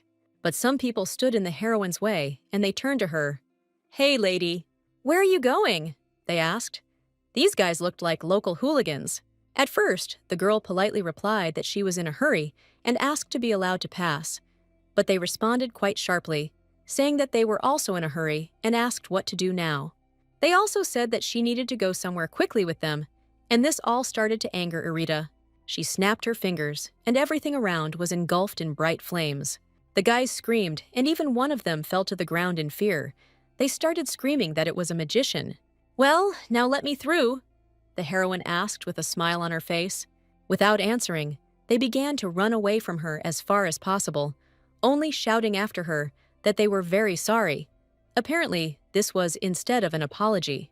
She finally exhaled and said that they were lucky. But as soon as the girl was about to go further, she heard a voice behind her that said that she had amazing abilities. She turned around and saw in front of her a familiar man in a black cloak. It was the same guy who helped her not to lose her hat. "But who is he?" She asked who the young man was, to which he apologized for frightening her and removed his hood. He replied that he was just a passing peaceful knight. He added that he thought the girl was in trouble and wanted to help, but apparently he didn't have time, since she sorted it out herself. But Irita couldn't shake the feeling that she had seen him somewhere before, and the guy just stood and looked at her. Then he approached the heroine and asked a strange question. Did she like his face? The girl did not lose her head and asked if he really was a knight, as he had said earlier, to which he replied that it was true and that he simply walked from place to place, and that he had been in the capital for a little less than a month. Irita said that she had not been to the capital for a long time either. She asked where the knight had been before coming here.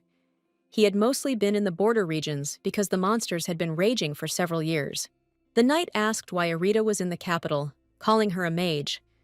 She was a little confused, but then reassured herself that he still didn't know who she was. "I was in the north and came to the capital with my family. the girl answered him. The knight had also been to the north. He came there 4 years ago. He remembers that it was hard to live there. Erita suggested that he had suffered because of monsters 4 years ago, but she decided to end this conversation and said that she would go now, so that her family would not worry. And at parting, they told each other that they were glad to meet each other and said goodbye. He also added that the next time they saw each other, the girl could call him by his name, Leon. She was a little surprised that he was talking about some next time, but he immediately added, if fate allows, and smiled sweetly. Erita was a little taken aback by this. Why does she have a feeling that she knows this person? And at parting, she said that if they happened to meet again, then she would also tell him her name. She said goodbye to the knight once again and began to leave. He also bowed respectfully as a sign of farewell and added that he would look forward to their next meeting. At home, the girl immediately began to study that very book from the library. To create an artifact that recognizes black magicians, certain materials are needed, and once they are ready, the work of high-level magicians is required. The girl couldn't understand how they'd even come up with this method. It was too complicated, so she started reading about the materials needed to create the artifact. This is a diamond, considered to be expensive among precious stones. Not every size will do to seal magic, meaning people without money won't be able to do it. She began to wonder if she should even believe this book. But in any case, I decided to just read it for now. For personal purposes, this is more than enough. All this time, Erita tried to change the fate of her family. She used knowledge of the original story, and also the achievements of the main female character, Ayla. She acquired several profitable businesses and 2 talented people in this world. With this level of preparation, it will be much easier to help Kalyan. Of course, it would be good if Kalyan became a crowned prince without any problems. But if the emperor appoints Kalyan as crown prince, the first prince's faction will not sit idly by. In preparation, Erite needed to find evidence that the empress used black magic, which is why she stole Ayla's achievements. The girl hoped that she would understand. The heroine thought that if she sent this letter, she would have everything prepared. But to finish it in less than a month, she would have to make an effort, and Erita decided to work hard from tomorrow. Soon Mary approached the room with a question as to why the heroine had called her. The girl handed her a letter and asked her to deliver it to the Legrasse Merchants Guild tomorrow. And after that, she simply plopped down on the bed, exhausted, because she was very tired that day. There was too much that needed to be done to change her family's fate. If the original story had more details, Erita wouldn't have been in so much trouble. She really wanted to know why her family sided with the first prince. The girl felt sorry for Ayla, but she had no choice if she wanted to save herself and her family. After all, this world is meant for Ayla. It shouldn't be a big problem. Besides, the original story is already destroyed. The Empress died 8 years ago, and Kalyan also returned to the capital a year earlier. 2 large-scale events have already gone wrong, as per the plot. If this isn't a disaster, then what is it? Erita thought, as she lay in bed before falling asleep. In any case, the heroine still has the task of helping Kalyan, so she asked not to be too offended by her. In the morning, a question was asked whether Erita thought it would be better to call the merchants home. The girl replied that everything was fine. She was going to get out and get some fresh air anyway. She asked Mary if the family came looking for her, to say that Erita was in the square. The maid asked her not to linger, to which the girl promised to be careful and left. And thoughts continued to spin in her head about what she still had to do. She thought that if she invited the person she was going to meet into her house, it would be a big problem if someone noticed. This will immediately show that she has connections with the Legrasse Merchant Guild. This place never changes. The heroine thought upon arriving at the place. There was a man sitting at the table, rummaging through documents and papers. The heroine quietly approached him so as not to scare him and shouted, "Surprise!" She asked the man if he was still obsessed with cleanliness. The man's name was Jurgen. He replied that he wasn't obsessed with cleanliness. He just liked it when things were in their places. Jurgen also asked that next time she at least say that she was going to come, to which Erita replied that she had sent him a letter. And she added that Mary had sent it in the morning, and it should probably arrive very soon. Jurgen Casey is a descendant of impoverished nobles, has an exceptional talent for trade, has some connections, and is now the head of the Merchants Guild. He is one of those who was kidnapped by Erita from Ayla in the original story. With the help of Ayla, Jurgen created his own trade guild and this guild became the most famous in the empire. Erita definitely needed him to get money. The girl knows very little about the future, so she won't be able to organize such a guild on her own. 4 years ago, the heroine approached him and proposed a partnership. Of course, at first he wasn't particularly happy, but now they've been together for 4 years. The girl notes that he was a cutie back then, and she herself was probably too emotional, which is why it happened. By the way, where is Tyne?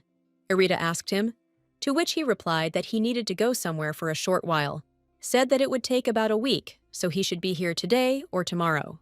Suddenly, someone came into them, and the girl turned around in surprise.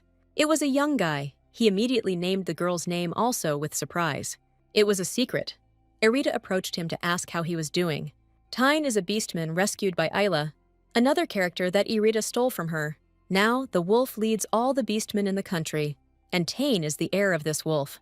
The girl first met Tyne 4 years ago, just like Jurgen, at a fighting tournament. There were a lot of people in the hall, and the host on stage announced that today, as always, would definitely be fun. Erita, like the others, hid her face behind a mask and had a hood on her head. These people looked like they had a title and money. At least he could easily escape if his identity was revealed. They hid their faces behind these masks. This arena was a place of entertainment for rich people. Erita considered them disgusting bastards. And those who fought against the beasts and monsters were the beastmen. In the past, there were several different races of beastmen, but the Empire always looked down on them. In the end, they captured them and made them their subordinates. As a result, the beastmen went deep into the forest, away from people, and now only a few races remain. Let's find out who the highlight of today's program is, the host announced. The star of the arena today is a very rare beastman from a small race. A boy of fragile appearance came onto the stage. His legs were in bonds. This is a beastman, a wolf. It was Tyne. The girl's eyes widened. This was the one she needed. In the original story, Tyne was quite large compared to the others. Erita didn't think he would be so small. He's still growing, that's why he's so small, the heroine thought. The host began to announce his opponent for today. But suddenly, a man sitting next to Erita turned to her. He wanted to say that this beast wolf was the one she was looking for, but Erita herself had confirmed this earlier. In this place, the beastmen were used only to make money. Erita hoped that at least they weren't sold here. That's why she said to prepare something. The girl knew that his master had been searching for the monster's heart for 3 years, but she was surprised that he agreed so easily. Erita offered an exchange, and here she stands in front of the beast wolf, and the bracelet on his arm catches her eye. The girl noted that it was very good that he was wearing this jewelry. The bracelet is an artifact that Erita gave to Tyne. He said that he was kidnapped and brought to the arena when he was 5 years old. He damaged his vocal cords and lost his voice. It was too old a wound, so it was too late to treat it. Besides, Erita brought him here for the good of her family. She wanted to give him back his voice. Tyne must have been through a lot. The girl thanked him for wearing this bracelet. She also added that she was very sorry that she had to make it in the form of a bracelet, because she wanted to make it in the form of earrings, but she could not make the stone any smaller. Tyne replied that everything was fine. He liked everything that Lady Erita gave him. The girl smiled broadly. She was pleased to hear that. Their conversation was interrupted by Jurgen asking why Erita had come to him today. In fact, she wanted to ask him for something. When they went out into the city, the streets were quite quiet and empty. He and Tyne went for a walk, and he said that he really wanted to see the girl because so much time had passed. She also said that Tyne had been very busy lately, so there was no opportunity to see him more often. But suddenly, she noticed something and stopped in her tracks. There was a man in a black robe standing around the corner of the building. She could see that the man's hair was silver and realized that it was Leon. The girl immediately ran up to make sure it was really him, and also wanted to say hello to him and ask some questions. But as soon as she approached that place, there was no one there anymore. Perhaps she just imagined it. Tyne asked her what had happened, to which the heroine replied that she had suddenly imagined that an acquaintance of hers was standing around the corner. In that case, they decided to move on, and Leon was indeed there. He was just hiding, and it looked like he was seriously injured. He could barely breathe and leaned against the wall. He thought that because of family ties, they behaved the same way as the Empress. Leon absolutely did not want to meet the girl in such a state. He pressed his hand tighter on the body so that the blood did not leak onto the ground. He thought that Erita would definitely be worried if she saw the wounds, because she was a kind person. Sometimes she may even worry as if it were her own personal problem. In Liana's eyes, Erita looked like an angel. That's why he didn't want to cause her pain and inconvenience. But now he didn't know when the effect of the cover magic would wear off, so he couldn't go out. This is definitely not normal. There was sadness in the guy's eyes now, and a lack of understanding of how to do the right thing. Arriving home, the girl fell onto the bed. Today she walked a lot, and just like every day, a lot of thoughts were spinning in her head. She thought about Liana. She was sure that their eyes met, and it couldn't be a vision. Now she clearly saw the guy's gaze at the moment when they crossed paths, and realized that he was there after all. Erita couldn't understand why he disappeared. Did he really not want to see her? Or maybe he is deliberately avoiding her. But after all, at all their meetings before this, he approached the girl himself. But suddenly, her thoughts were interrupted by others. Why should this bother her at all? Because they don't even know each other. She was even a little angry. It was all because the person she wanted to talk to was avoiding her. The next day after lunch, Erita and her father went for a walk in the garden, and the girl shared that the lunch was very tasty. Their chef, Evan, promised that he would serve them first class. The girl laughed and said that he probably wanted to show off his skills for his dad's birthday. Suddenly, the heroine stopped and began to look closely at her father. She smiled sweetly and congratulated her father on his birthday. He was very pleased, and Aslan thanked his daughter. He bowed respectfully and added that he really liked the shirt and brooch that she gave him. She sealed shield and teleportation magic into this brooch. Firstly, shield magic can block most attacks about 3 times. Secondly, teleportation should work from the mansion to the square, and now father will be able to use it as much as he wants. Aslan thanked Erita once again and said that it was a very nice gift. He promised to take care of it. But suddenly, the heroine remembered something and asked them if their father hadn't said that he had invited someone. They turned to the gate and began to stare. A young man stood in front of them. He was in some kind of sad mood. The boy bowed and told Aslan that a lot of time had passed. They headed together to the guest room, where a small table with treats and tea was quickly set up for them. The atmosphere was certainly not pleasant, and Erita thought that if she had known about this earlier, she would have simply gone to her room. After she carefully examined the young man in front of her, it began to seem to her that his face was familiar. The guy noticed the heroine's long and intent gaze, and he even felt awkward, and their eyes even crossed. The guy started fiddling with his fingers and seemed to want to ask something. He addressed the girl by name, which surprised her. She didn't understand how he knew her. He just couldn't start a conversation. He would just start with the word I, and then immediately fall silent. Apparently the guy was afraid to say something. Then he just covered his face with his hand and seemed to be very upset. Erita didn't understand if he was really crying and began to worry that she had said something rude. Aslan decided to start and said that he was still the same crybaby. Erita was probably shocked by this, after which the guy asked for forgiveness and said that tears were flowing from his eyes. The Duke asked him to introduce himself, saying he thought he was ready. He asked Erita for forgiveness, assuming that she was ashamed of him and his behavior, but the girl replied that everything was fine. The young man bowed respectfully and said that his name was Seyan. Seyan Vincente Randa. The heroine immediately realized that he was from the Duchy of Vincente. Erita was quite surprised by this, as he added that her mother was his older sister. Seyan and Erita sat in the carriage opposite each other and were silent. The girl simply looked out the window and did not understand how she came to this. Seyan Vincente is Serbia's younger brother. Erita had never heard this name before. There was no such character in the original novel. Aslan apologized for not telling his daughter in advance. He hadn't seen Seyan in so long that it was unclear whether he would even come. But Erita tried to smooth things over and said that everything was fine. She was just a little surprised. After all, 14 years had passed, but new thoughts began to appear in her head. But the girl is still not sure how to address the Duke. Aslan thought for a moment and decided to suggest something in this case.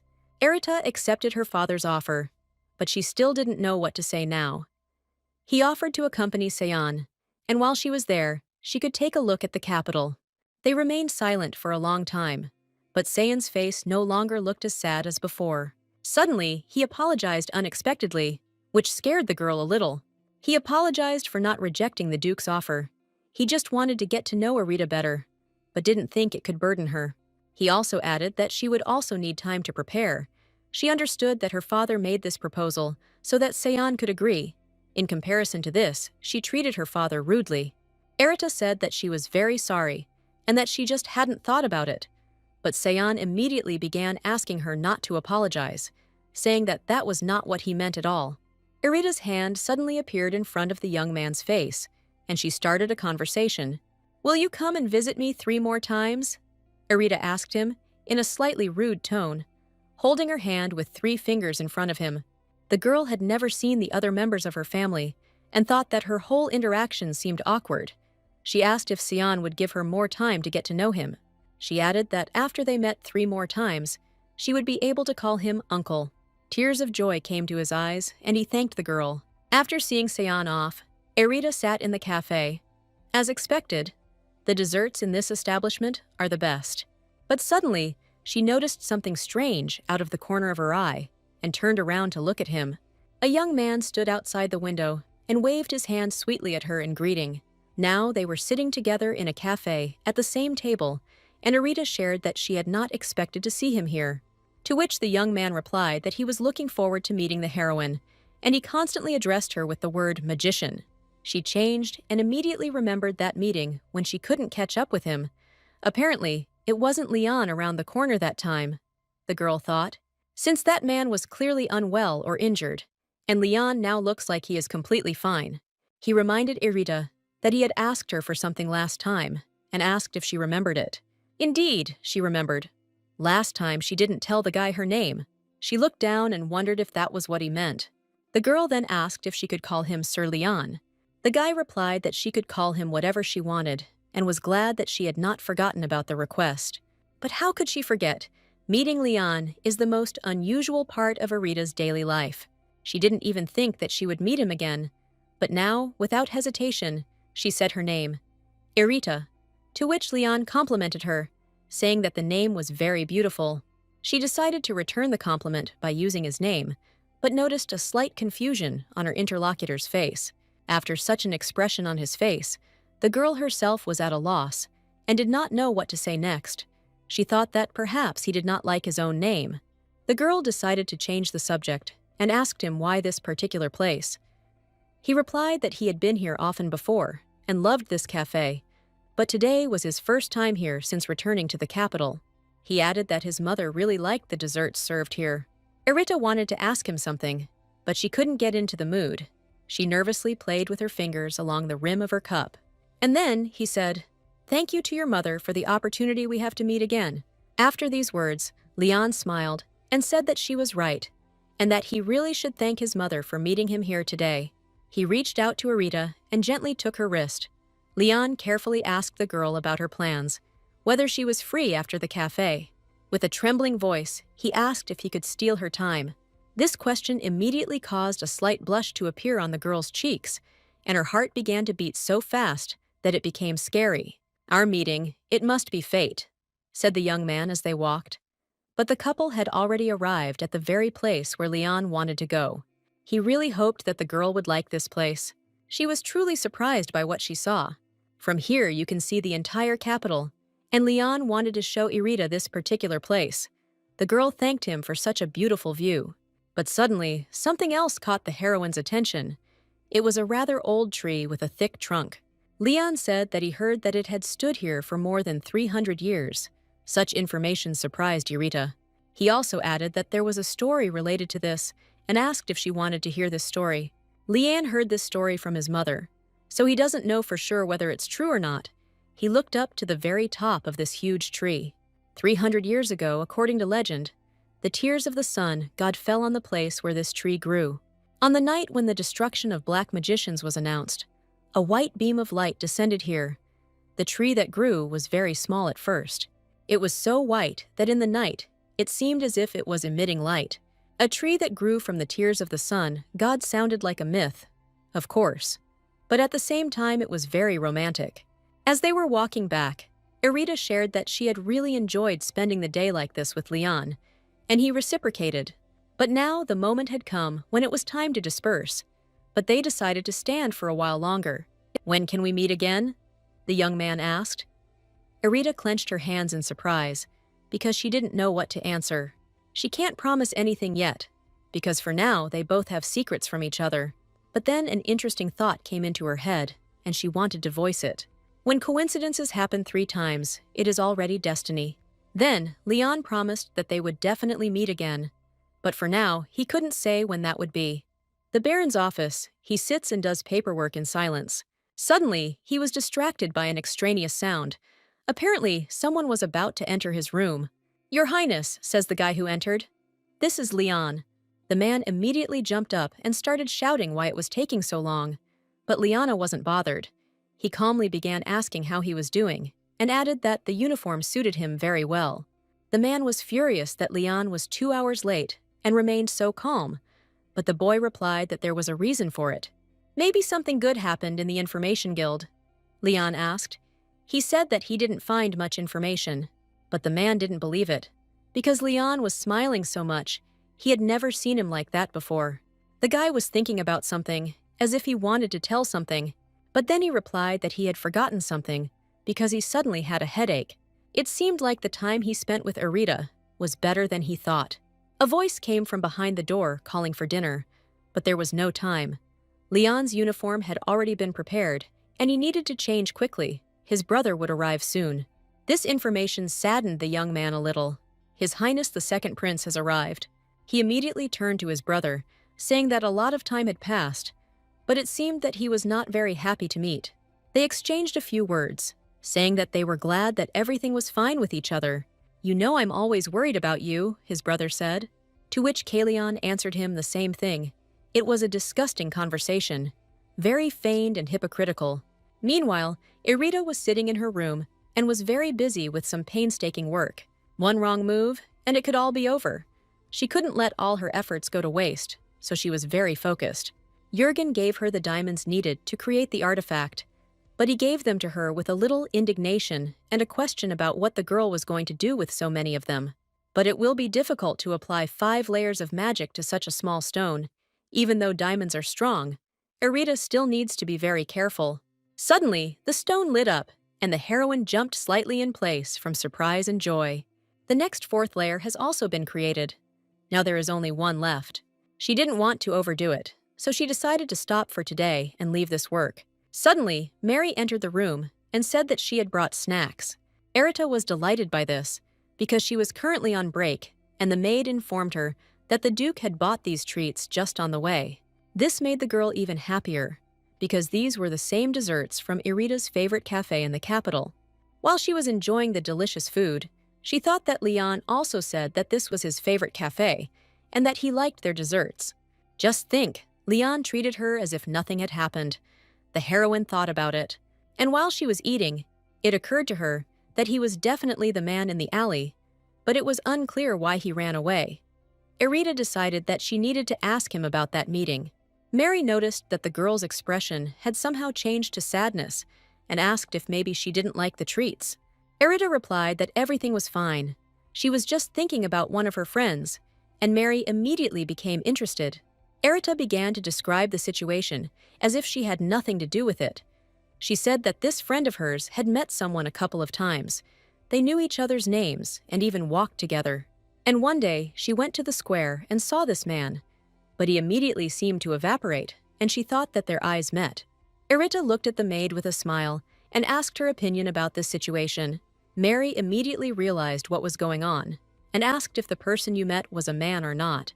Before Irita could even respond, the woman started screaming and cursing, saying that she shouldn't date such a person.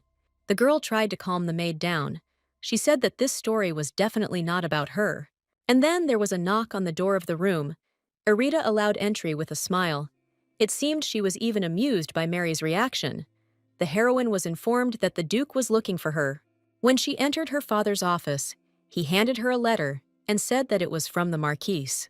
And he added that he asked the Duke to deliver it personally to Irita.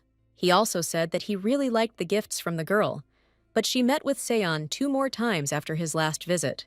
One time, Seon came himself, and another time Irita visited him, and when she went to see him, She gave him a scarf with her embroidery. She knew he would like a homemade gift better. She was glad about the response. It was a great choice. But the Duke also brought a gift from Seon for Irita. The heroine was surprised and immediately began to unpack to see what was inside. Her eyes widened even more when she saw that inside this beautiful box, there were such beautiful earrings. They must be terribly expensive. She immediately showed her father what was inside and began to praise such a gift. The Duke felt sorry that Seon could not see her reaction, but nevertheless, he was glad in any situation when his daughter smiled. Irita decided that she needed to hurry and write him back immediately to thank him for such beauty. The blonde was walking quickly somewhere and was mentally angry and calling Kalion all sorts of unkind words. He was heading to his mother for a serious talk. They sat down at a table in a beautiful garden to have a cup of tea before talking. Thesis! The woman called him by name, and he sat opposite her in a terrible mood. His mother informed him that it looked like His Majesty would announce the next crowned prince at the upcoming ball, and Thesis's eyes widened.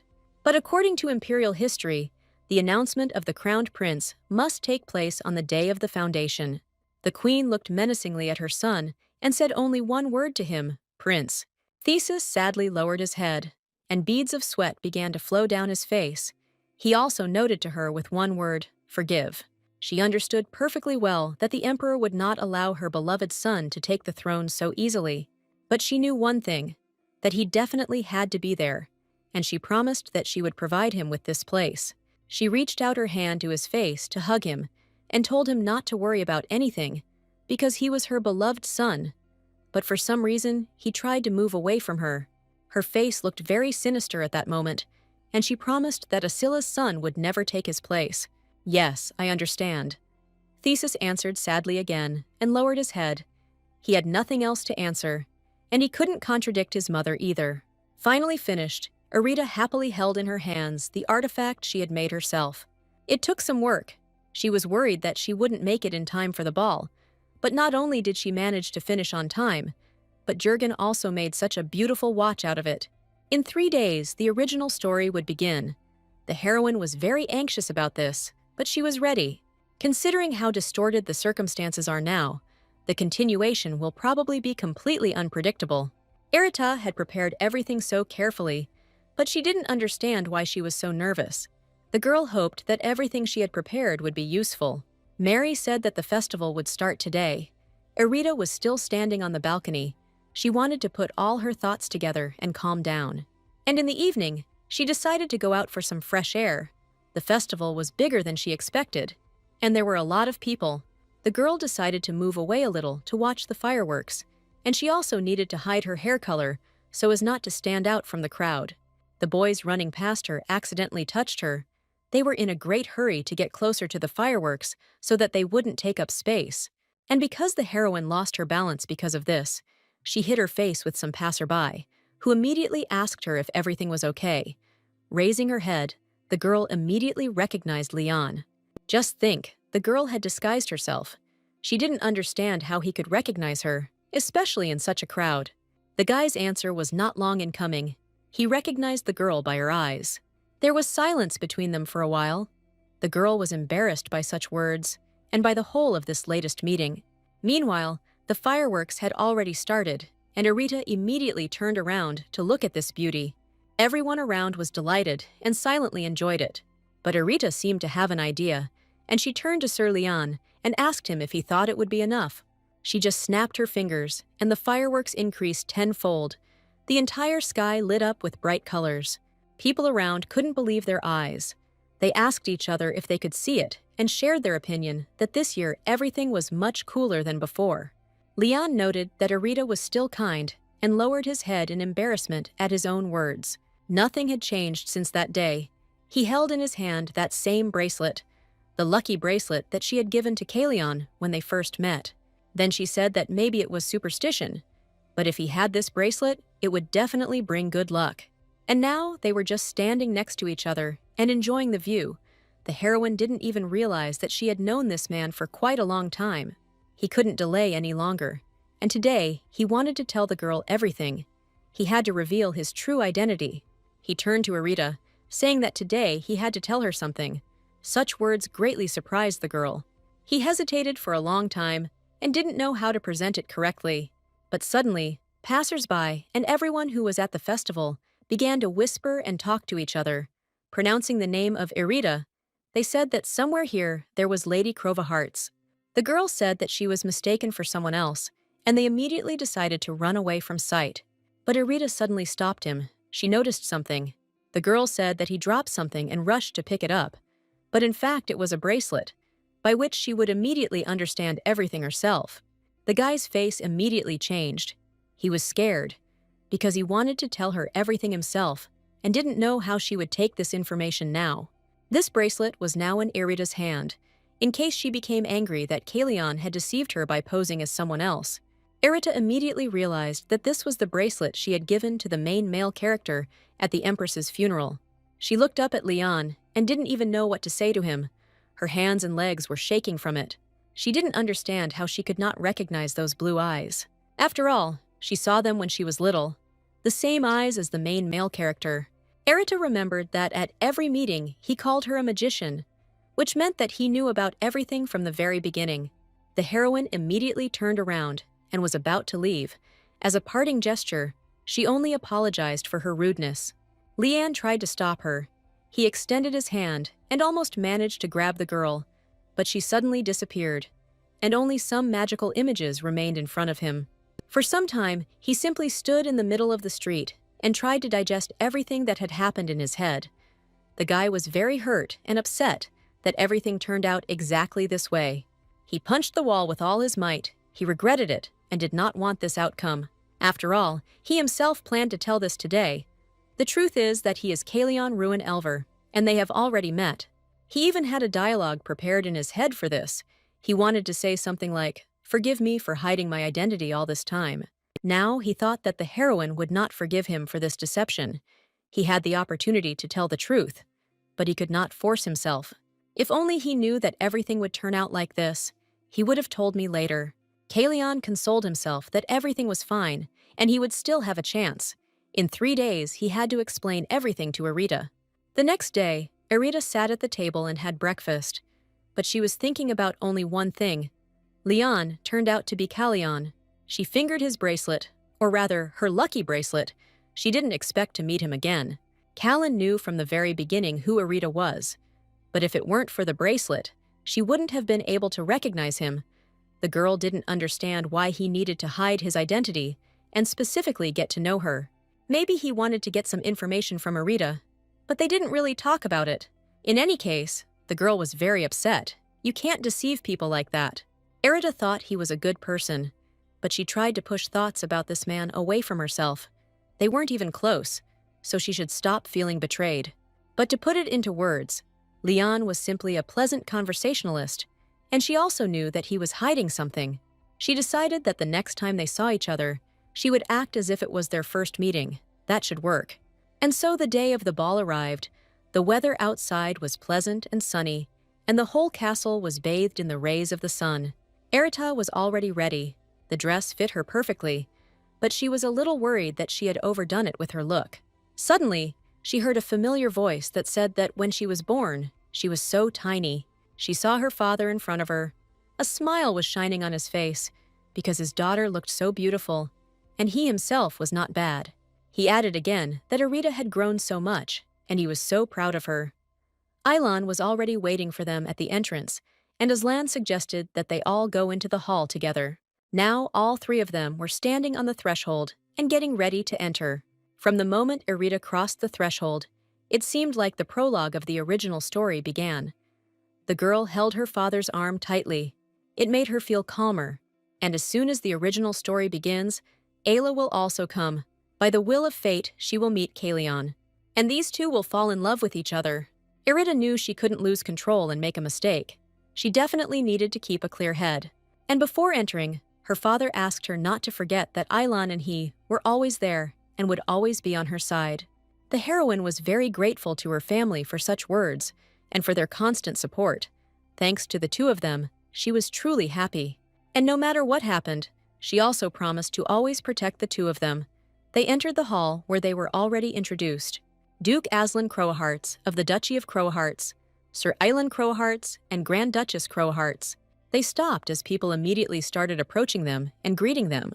Among them was Ceylon, whom they did not expect to see. He noted that this was probably not Irita's first public appearance, so he had to come and help. He asked the girl if she was very worried, to which she replied that everything was fine and that she thought she would be more worried. But in reality, she was worried for other reasons that she couldn't voice yet. She needs to use the artifact to find out what kind of black magic the Empress used, but to use it on the Empress, she needs to be at least 5 steps away from her. We need to get closer to her. There is less than a week left, and Irita will not have another chance to be alone with her except at this banquet. The girl heard that they were beginning to introduce the next guests, the most noble luminary of the Empire, Her Majesty Empress Aisha Renosan and His Majesty Thesis Ruin Elver, First Prince. They have arrived.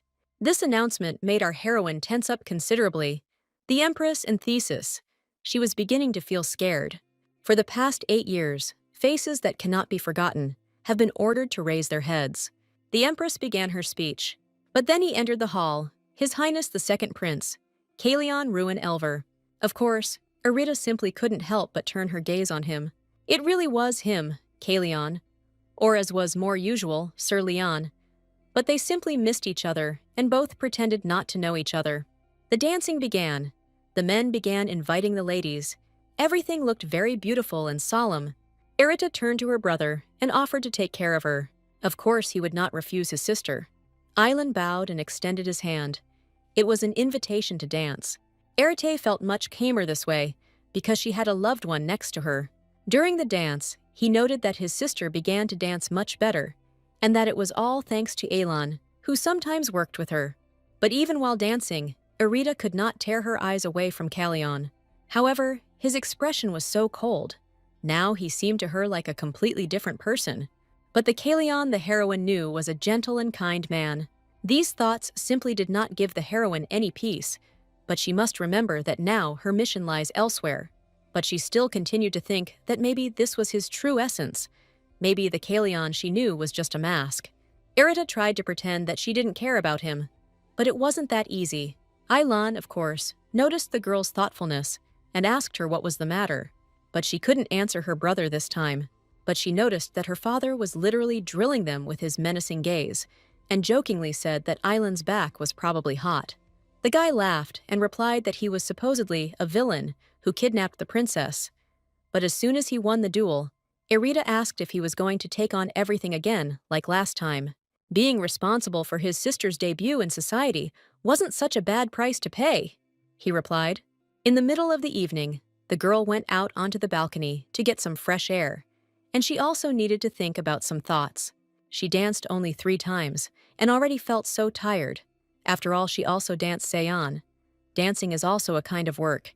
Irita looked into the distance and thought that the masquerade was supposed to take place in 3 days. If she wants to secretly approach the Empress, this is the best moment. This is the day when the most people will gather in the palace. The mask would hide her face. But what about her hair?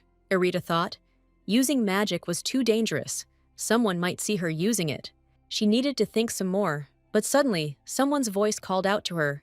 It was Tane, the very same beast wolf. Irita was surprised to see him there, and immediately asked how he got there. He asked to wait and abruptly darted around the corner, as if hiding from someone. But a second later, he found himself on the balcony next to Arawita, who didn't even have time to track where he had gone, and was looking for him down below. Tyne said that he hadn't noticed anyone on the way here, so there was no need to worry. And then he added that at least there was no one within his line of sight. Well, if Tyne says it so confidently, then it must be true. Purebred werewolves have outstanding abilities. But the heroine still had a question about why he came here. The thing was that Jurgen urgently asked her to pass something on to the girl. He also said that if he mentioned her, Irita would immediately understand everything, and the girl began to look at the papers that were handed to her. It was impossible. It said there was no such person as Ayla Dion. Baron Dion and his wife had only one son, Eli Dion. They had no other children. Irita was in complete shock. Had Ayla really disappeared? The ball continued and was in full swing. The Empress, together with her sons, sat on the throne as expected and watched everything closely. Irita had already returned to everyone and met with her brother, with whom they exchanged sweet smiles. But suddenly, she felt a gaze on her, so familiar and tender, which simply drilled into her from head to toe. A false name, a false identity. He himself understood that Irita would one day learn the truth, but he still succumbed to the sweet temptation of the moment. And how wrong he was that he could restrain himself. What he wanted most now was to rush to her and tell her everything. But now he didn't have such an opportunity, because if he did so, the Empress would immediately notice everything. Kalion knew he needed to talk to the girl where no one could hear them. Officially, there is no connection between him and the Grand Duchess. He wanted only one thing, for her to stay away from this dirty struggle, in a clean and safe place. Irita sat in her room and hoped that Jurgen was still awake. She urgently needed to know something. The main character disappeared without a trace. What's going on? The search for Ayla was going well. Jurgen even said that he would be able to meet her soon. It would have been better if it had just been Jurgen's mistake. Fortunately, the heroine had a special magic ball with which she could contact him. And finally, the image of Jurgen appeared before her, and he called out Irita's name. She immediately apologized for disturbing him so late, but the man was expecting this call and did not sleep. He just wanted to ask about the case of Ayla Dean. He asked the heroine who she was. The man found her name in a notebook with important assignments, but he remembered absolutely nothing about her. Irita could not believe how Jurgen, who had recently been looking for Ayla, could forget about her existence. As Irita herself understands, this is simply impossible from a logical point of view. If Jurgen had not written down this matter, he would have simply ignored it. But after seeing the recordings, he sent the report to the heroine. However, no matter what he tried to remember about Ayla Dion, his head was empty. He did not remember who she was and why Irita instructed him to find her. It was surprising, but Jurgen really couldn't remember a single detail. There was just silence between them for a while. Irita just looked at him and couldn't understand anything. But then the man said that he knew that the girl was hiding something, trying to pretend that everything was fine. But in reality, she was weighed down by a heavy burden. And now he wanted to ask if she really didn't trust him that much. He thought he could help Irita bear at least some of this burden. But he immediately apologized and asked to forget what he had just said. Apparently, he was just tired and became irritable. He also decided to conduct his own investigation and wished the heroine good night. But she continued to sit in the same place for some time, without moving in her thoughts. She thought about how she could confess and say that in fact she was not Irita Crovaharts, and this world was just a story from a book. But she simply loved the family she found in her second life too much.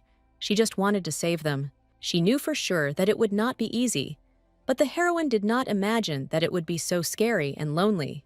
She is scared. She does not understand what is happening and cannot stop the flow of tears that flows from her eyes like a stream and interrupts her thoughts. She even began to think that it was her fault that the Ilda had disappeared, and this made her feel very uneasy. All this fear was like a reminder that she was a stranger here. The girl fell asleep crying at her desk, which her father and Island noticed, and he had told her so many times not to cope with everything alone. He carefully picked up his daughter in his arms and headed towards the bed. He clearly understood that it was hard for her now if this had happened. Aslan covered her with a blanket and, stroking her face, wished his child sweet dreams. Aelin asked what his father was going to do now, to which he replied that Irita didn't want them to know about it, so they had no choice. But they knew about everything Irita did, about her connection with the Lagras Guild, and that she was studying black magic. They knew that the reason for everything was the secret she was hiding. Irita, what are you hiding? The question was spinning in the head of her brother, who stood and looked at the sleeping girl. He only wanted to help her, and that very image that was near the tree on the mountain, Leon spoke about it. The woman's silhouette slowly approached Irita, and she placed her hand on her head and gently stroked it. "My sweet girl," she said. "I'm sorry I put this burden on you." "I'm so sorry," she said and disappeared.